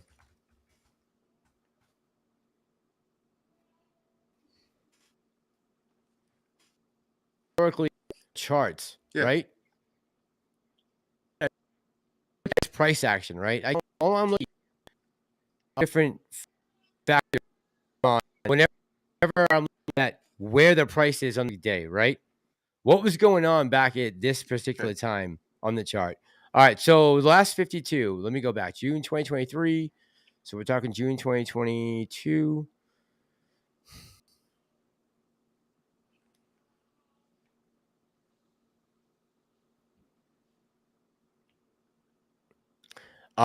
I hope not. Because that would, I hope not. Because it's pretty low, 348.11. Is everyone? I don't know. I can see you. Well, I think we're lagging. Okay, so the question I was just asking is that do you see us going back under 348.11? $348 at SPY, 348.11. Do you see us at, if there's any point there's going to be some downside that we can actually break that, or is that the bottom right there? We could definitely go lower. We could have a major crash in the market and definitely go lower than that. Yeah, 100%. Yeah, I think right now we're in a nice bull run, that maybe isn't as deserved as we all. I don't know. Maybe I just think that we're headed for a rug pull at some point. I don't see I don't see why we are running so hard right now, knowing everything that's going on in the economy. Okay, but see, so, and I think you said it perfect. It is what it is. Those are the numbers. I get it. So one thing that I don't understand, and this goes by common sense, just basic common sense, right, is the fact that if you have a bad number, right, so I don't care what it is. It could be jobs. I don't care. Just throw anything out there, and it's a bad number. The market reacts slightly. It dips a little bit. Cool. Drops maybe, let's use SPY. Maybe drops like $4, $5, $6. Okay. Now, if something good happens in the market, it pushes up 7, 12, $15, and it's like, wait a minute. It doesn't. You take one step forward, 3 steps back, right? It should be the other way around. The reaction when it comes to the market, there's so many people that are just dying to have another bull run, that they're able to just. I think it's what you see on your phones, what you see on your computers. And this is the reason for me. It's like I tell people, I'd rather be late to a bull run than early to a bear market. That's for me, because if we're in a bear market and we're never going back down, I'm okay, because no matter when I put my money in, we're going to continue climbing and you'll be able to make money. But I'm nowhere confident that that's going to happen anytime soon. So with me, I just pretty much got cash in the accounts. I'm just hanging back, just waiting. Now, a lot of people don't know how to trade options. They don't play options, so they stay away from them. But for me, it's like, that's where I like to trade options. I don't tell a lot of people I play options. I don't put out things, hey, do this or do that. I don't do that. But that's where I make a good amount of money when it comes to options, especially SPY. It's pretty good. A lot of people cover it, and there's great information regarding it. But the downside that I think is more prevalent when it comes to the market, there's more downside for me, in my opinion, that there is upside leading all the way into the ending of 2024, simply because of all the things that can trip up the market. There's too many hurdles. I think that when something happens like that, when it comes to the market breaking in some facet, in some sector, in any way, it's going to affect the meme stocks. It's going to affect AMC. It's going to affect GameStop.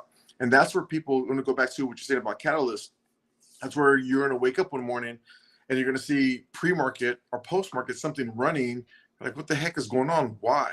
And you're going to say, oh, because this happened, this hedge fund or this institution or this bank, something happened and it messed up their position, and then all hell's going to break loose. And I think something that I think, what was it? It was AMC Bigums. He was talking about something like that not too long ago. Well, he's been mentioning it for quite some time, his phase 6. But I think that usually when one thing breaks, when one part of the standard breaks, everything's going to come collapsing down. I just want to know your opinion if you thought that we can actually go back down to the sub 348 or not. Because I believe we do. I believe we do go way below that. Okay, so are you optimistic about the next 18 months leading into the 2024 election, or are you pessimistic? You think the S&P is going to get crushed? I think that the whole market is setting up for not only a rug pull, but for a complete disaster. And I think that if the administration that we currently have doesn't get their way, there'll be something to say, hey, you know what? This is on the way out. You're going to see some devastation on the way out because they didn't get their way, and they're going to start just yanking everything. That's just my opinion. So that's why I say that when there's, when we come to a bottom at some point, I give a bracket of SPY being about 300, 320, 315, Bitcoin all the way down to like 14K. I just not see anything good. Yes, the markets are green and people are excited, and if I'm wrong, great, that's fine. But I give myself another 18 months to find out if I'm right or wrong.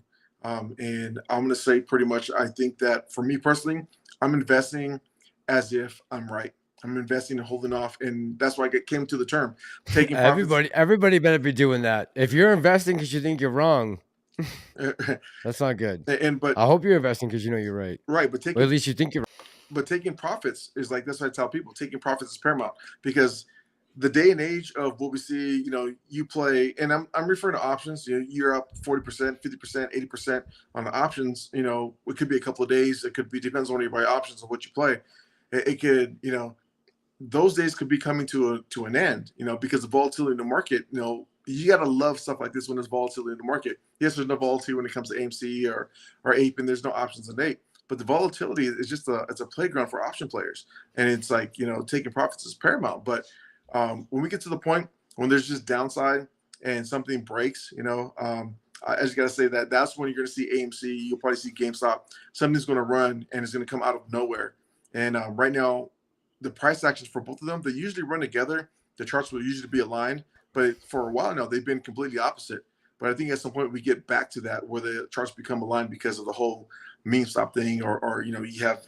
I don't talk about Bed Bath & Beyond and everything else that's going on, but AMC and GameStop, I think there's going to come a point where they're going to start moving the same again, and it's going to have to do with the market. And so that's just my opinion of downside of the market. I see more downside than I see upside. And if this administration does not see a way of recovering and getting back into 2024 to 2025, I think they're going to probably destroy the market on purpose. I'm just saying, hey, you know what? Good luck. And then all right, so you understand right now that AMC is lacking the necessary fire that we need to get it really cooking, right? Right. You get that, right? Mm-hmm. We really do need we need a lot. Huh? We need a lot. Yeah. Okay. All right. I just, because I heard you said like you understand AMC is not really it's kind of leveled off. It's not really having any action. The type of need. I mean, if we're gonna get this stock to squeeze back into it, and have good news that people can say, "Oh, me to get in." If we're gonna squeeze this, so again, I guess that's my biggest thing. I just want to make sure.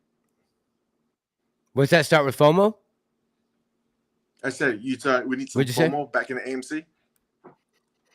We need a lot of things, man. We need, I mean, to rehash the conditions we had the last 2 times the stock popped. We need a lot of things, right, that we're lacking right now.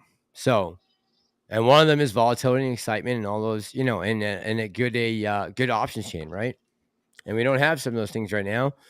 The option chain, I have to disagree with the option chain. The option chain is what might be. What about the option? What about?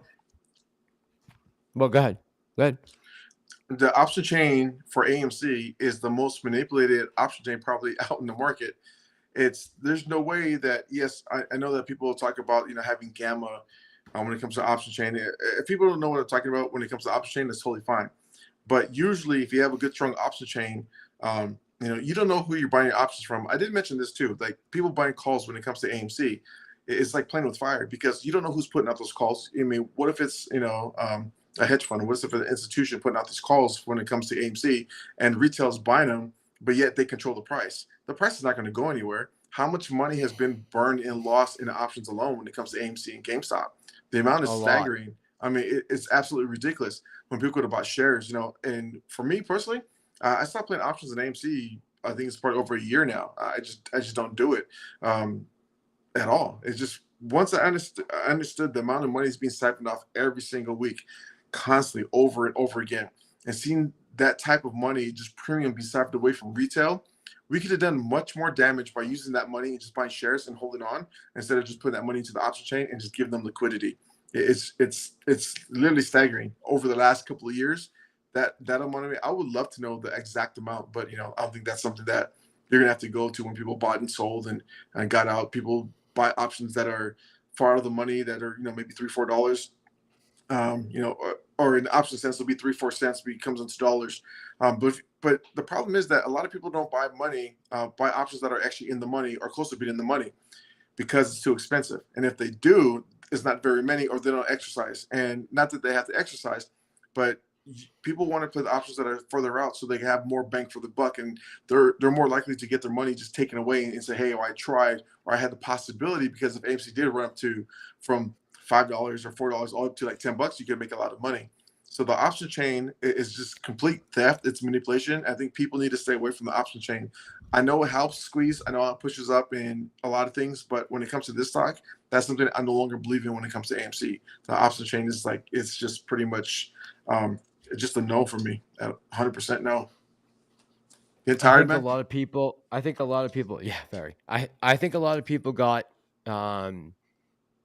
maybe some bad info a week, right, about certain prices and technical analysis, and hitting certain numbers in certain spots like you said, over the past couple of years. A lot of people got burnt. A lot of people in retail did. Now a lot of those people are no longer even on YouTube. Mm-hmm. So I get the frustration with that, right? I saw it in the comments all the time, especially when you have a channel, like, you're reading other comments from other channels. So I know a lot of people got burnt on options, just with false expectations, some crazy numbers for, that just didn't make sense. And I understand that, right? So I get when people are frustrated with that. I think a lot of people probably got duped when they first signed up for their accounts and understood like the potential of how much exponentially they can make on options contract, right? Yeah. Maybe, I think a lot of people probably heard about what Trey did with his options for AMC. I think that might have been a reason that people got sucked into that possible scenario of making money for themselves. They saw that he made $1 million, right, off $40 calls back in June 2021. $40 calls too. I made a ton too. $40 calls, and they were just printing. I'm like, okay, I'm out. that was something that, I mean, I understood at the time. It's like, okay, one thing that came across my mind when I was cashing out was like, of those calls, those $4 calls, was like, this probably is not going to happen again like this. And that's one thing I understood. So I was always more cautious. Now, it doesn't say that I had to throw away money. I didn't siphon off money into some calls and, just slightly out of the money. But I lost my fair share as well. And, thousands as well. But I think that's the dangerous game to play when it comes to AMC. When you're dealing with a heavily manipulated stock, how are you going to get away from it? It's just to the point where they control so much of the price action, the price movement options, they hide a lot of the short positions in the options and the derivatives. I mean, what can you really believe? It's all a facade, just like the whole market. It's all a facade. Nothing is real out there. I think that's why I don't play options with the AMC. Yeah, exactly. I never have. Same here. Never. Same here. I've been done with it for a while. Never. You want to get some sleep, man? Won't do it. Yeah, bro. We're going on 2 hours and 45 minutes. Really? No, 2.5 hours right now. Rolling up on 12:45 a.m. Yeah, let me just say, all right, Mike, thank you for coming on, man. I'm glad I got to hear kind of like the other side of this, like what you guys have been talking about for a while now, because I haven't really heard a lot of that, like what specifically about the ANTARA deal and about the APE deal. Like, what is it that people are really mad about? Like, I get in general the overall story. I understand we're all pissed off, but I want to try to get a better grasp on, which factors are you still sticking to right now? Like, after we've seen all this, everything from the discovery and the letters coming through and the judge's responses to them and the dismissals and the denials, like at this point now, where we're at, like, what are you guys still thinking? Like, is it possible that maybe that the end game is actually to keep the company afloat and eventually get profitable again, and maybe we can get a squeeze out of it? Or is everyone just completely believing that AA is trying to stick us with the bill at the end of the day and make as much money off us as he can, leave us high dry? So, and not care about fixing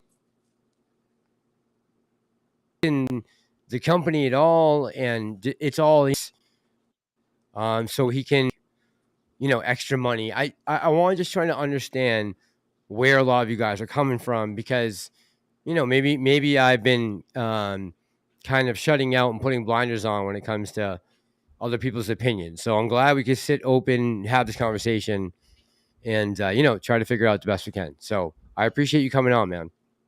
Yeah, thank you for having me on. I much appreciate it, man. And just thank you for your time and energy. And it's always cool to just, hang out. And, like I said, we never spoke before. We talked for 90 seconds, a minute and a half on the phone. That's it. And that was pretty much it. And then, and now we're here. So it's good to meet you. Good to talk to you. And thanks for having me on. And just let me, voice my opinion and just pretty much, I think when it comes overall, we're aligned on pretty much on how we think. And when it comes to just common sense stuff, right? I think we're pretty much on the same level. And that's cool, man. So it's been a pleasure and much love, man. 100%, man. All right. Much love. Have a good night, Mike. All right. Take care, man. Take it easy. See you, everybody. Peace. Good night. All right.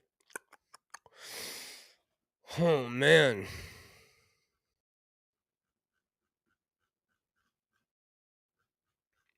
I'm tired.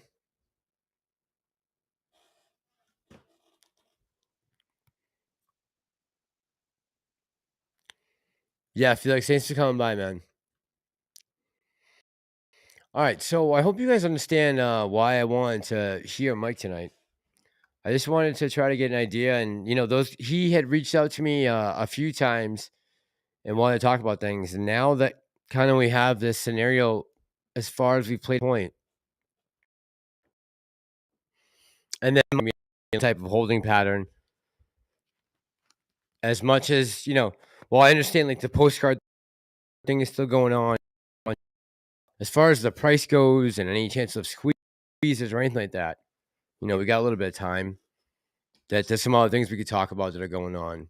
But yeah, thanks to Mike from Owning the Float coming on, giving me his opinion. And, I agree with a lot of things that he says. I mean, we don't see eye to eye on everything, but on the parts that I agree with him on. Wholeheartedly. So, Keyboard Warrior, you're welcome, man. I want to know, like, who people really believe is the worst person in this. Like, I mean, I just feel like there's so many different people we could point to who are complicit in the blame for the miserable spot we find ourselves in now. And I'm just speaking for me, right? Because I just never thought there would be this whole, court case and lawyers and defendants and denials and motions. And I did not buy AMC for this. But this is where we are. And, I've been rocking with you guys for 2 years. So that's what we got to talk about right now. Right now, I'm trying to do my best to understand both sides of the coin. Both positions on this, that AA is a sneak. And, in my opinion, it's kind of a little bit combination of both. Like, I think he definitely had some misleading tactics. There was some pandering going on, a bunch of shit, right? But ultimately, his goal, I think, is to save the company. And, I would like to at least make money. And if we can short squeeze in the meantime, great. So what do we need to do that? That's really all I care about.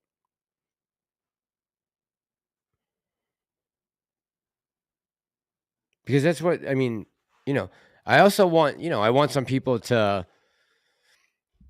be held accountable and fix the market. And like I said, just by the last couple of days on Twitter, seeing all of these posts, and maybe this isn't a new thing. This might have been going on this whole time, but I haven't seen the SEC emergency meetings and, again, other things that are going down right now in the marketplace. So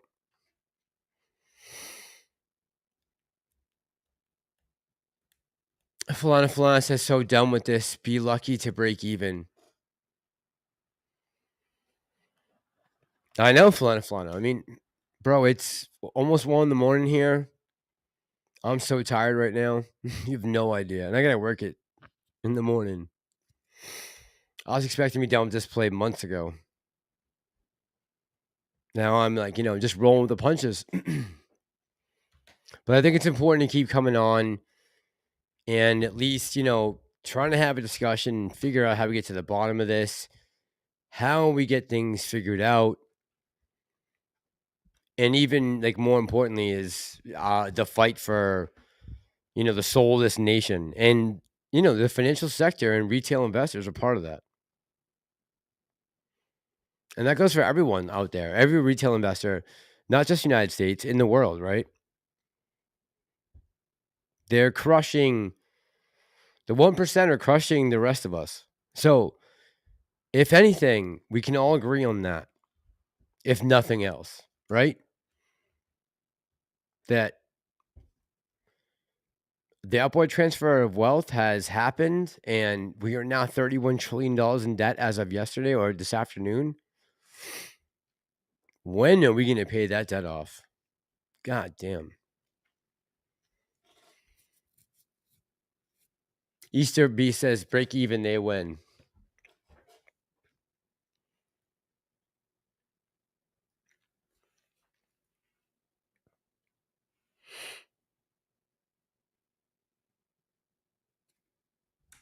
Regular Potato says, we'll have to go to the barter system. God forbid. Can you imagine? Regular Potato, you won't get down with CBDCs? Yeah, you know me. I hope so, I peed. Because I'll never get the opportunity to take a swing at him. So I hope so. Trevor says the temptation to quit will be greatest just before you're about to succeed.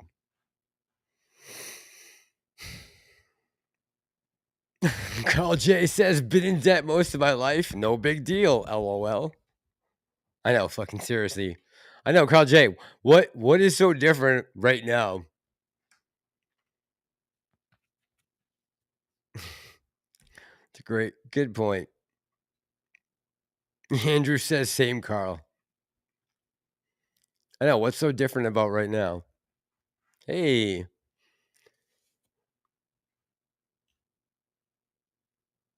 Dr. Spurgeon, the surgeon, more motivation, Trevor. Yeah, man, just hang in there. A lot of things we're going to talk about. Definitely tomorrow, I'm going to do a live call into one of the stores right now. It's taking a big hit in retail as far as the big three, Target, Bud Light, Kohl's. I don't know, guys. It's crazy to me how this is sticking. It's just a bad sign. Retail stores out there are getting absolutely destroyed with the theft going on. Some of the numbers are quite staggering. There's definitely been a big shift, a change in the dynamics right now, where criminality is like being celebrated. And that's crushing the bottom line of a lot of these companies. Add on to that the need to push these ideologies that are costing them money for an ESG credit score. That's not, I don't know how sustainable that is. I don't know. Trevor says, stay away from those Shilla whales. Regular Potato says, Mass, thanks for being real and sharing how you feel. Yeah, man. I mean, listen. I am not delusional. I understand we have some major fucking issues right now. All of us, right? And especially now that I've discovered this Twitter like beef that's going on. I'm like, this is a whole nother dimension. I didn't even realize what's happening behind closed doors. So not only do I have trust issues with the CEO and the lawyers, and you guys are worried about certain YouTubers.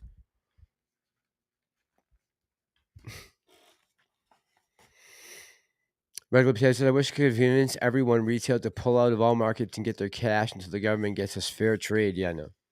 Jennifer Clem says, Massa, what's up? Let me write this down. I see you giving me shooting some knowledge at me, Jen. Massa, what's up? Have you some homework? Go read up on the committee of 300. Are you going to send me on a wild goose chase right now, Jen?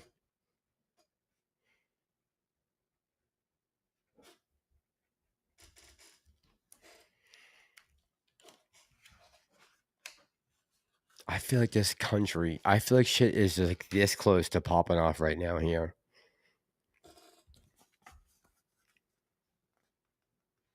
Everything seems like it's hanging on by a thread. And it's not going to take much. Tempe Buckeye, what's going on tonight, bro? Says, I woke up this morning.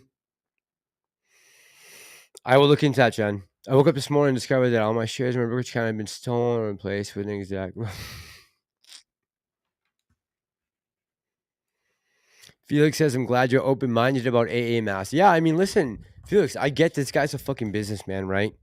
He's a multimillionaire. He's never lived a day in my shoes, vice versa. I'm not intimidated by him. I was trying to give the guy a fucking break. He's an old man. And, I have a moral compass.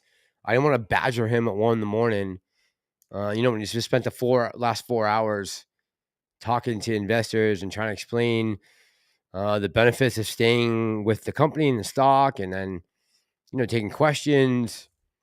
It wasn't about any of that. I just want to show him a little respect. And, I appreciate the fact that the CEO of a company that I have a big position in is coming to my city and explain to me why I should stay involved and bought into his idea for this company and, the comeback road that they're on. So, I respect a man that does that. Regular potato says, I'll be that poor if AMC doesn't squeeze. IP says, we're all going to die. Kryptonian says, bring on the Black Swans. Not Black Swans right now, right? Like, I would like to see the market. I would like to see tech and a couple other industries start taking off right now, right? I'd like to see a little bull run over the summer. That'd be nice. I wouldn't mind making a little bit of money in tech and maybe seeing if AMC can catch some momentum from maybe the tech sector doing well over the next couple months. I get no problems with that, right? Then who knows what happens? A reverse split happens, a conversion.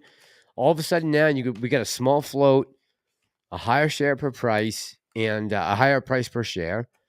And we look a lot more juicy to investors. And the market's bullish. I just don't know. Dr. Spurgeon the Sturgeon says, apparently it's possible, I saw that, to make power from humidity from the air. I saw that, Dr. Spurgeon. I saw that on Breaking Points. I caught that. I peed. Me too, bro. DM says, we're close, man. They want you to panic. This is the last push. I'm not panicked. I'm trying to break bread with people maybe who I don't necessarily agree with 100%, but that make valid points.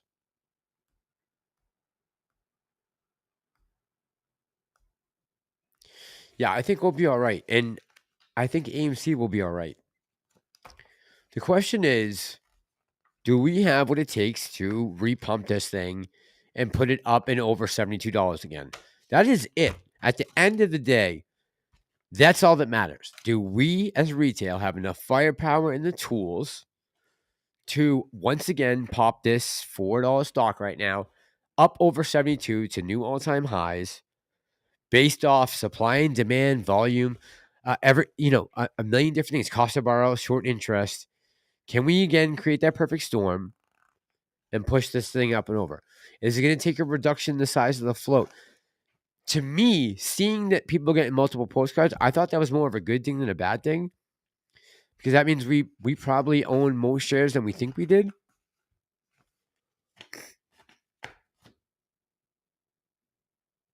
Dr. Spurgeon said your mom kills the squeeze. Bro, how can you talk about my moms? Damn.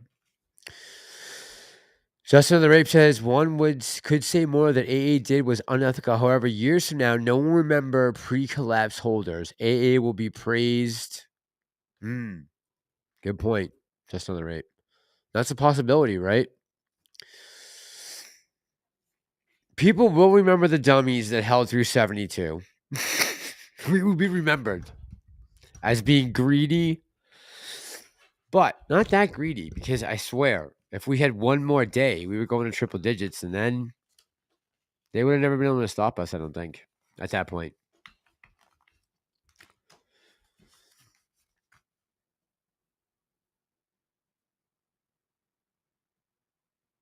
Harry Parrott says Harry Parrott, what's up, bro? Says the community of 300. Is this 300 overlords we have? All right, now it's the second time I've heard of them. So, by the way, I saw something last night that I just want to pass on to you guys real quick. Just because I love kids. Hold on. What's it called?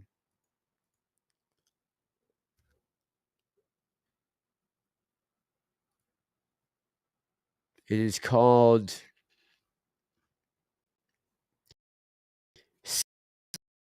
Chat's heard of this? Sounds of Freedom. And then I'm going to let you guys go.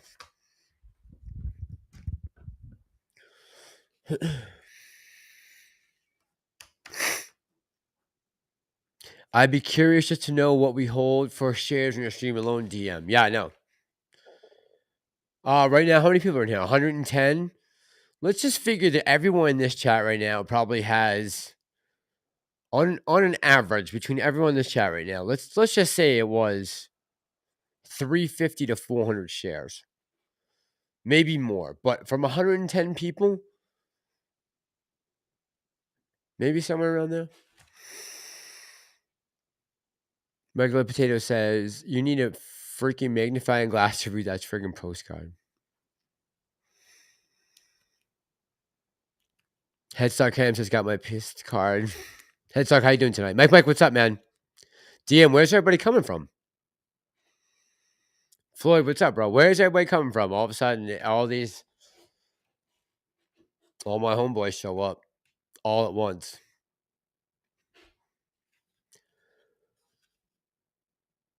The Floyd says, greedy CEO. I'm going to put the name of this in. James says, I have 55,000 myself, James. Damn. All right, so hold on. 55. Don't mess with me. I don't want nobody messing with me. No, you know what? This is not a good way to do this. I can't just start blabbing out people's. That would be really disingenuous. Are you out tonight, Floyd? Okay, man.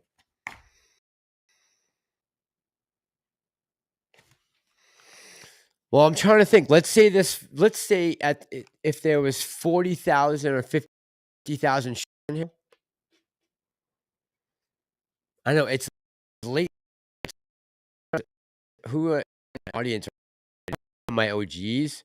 So I probably should think higher. You're right. People that have been with us for a long time. Good point. But even if everyone in this had 500, talk about 50,000 shares. I mean, for one stupid live stream on a Friday night, that's a lot of friggin' shares. I know you guys are OGs. Carl says 300 or 400 is low, I think, on average. Yeah, it probably is a little bit, especially like most of you guys, right? Maybe 1,000 says headstock. Yeah, it could be. Yeah, because we've been around 2 years now, right? Dr. Spurgeon says I had between 1 and 10,000, somewhere in there. Everybody rushed home before Roblox says I peed. All right, speaking of which, I got to go to the bathroom, you guys, so bad. I've been holding it for a long time. I had a coffee right before I came on. And I am wiped right now, guys. I got to work in the morning. Jesus Christ. What am I still doing up? Anyways, let me say thanks to all you guys who came by tonight. And appreciate you guys listening to me and Mike talk. I'm glad he was able to come on and, express his opinion. And just hang in there, guys. We're all tired. We're all exhausted.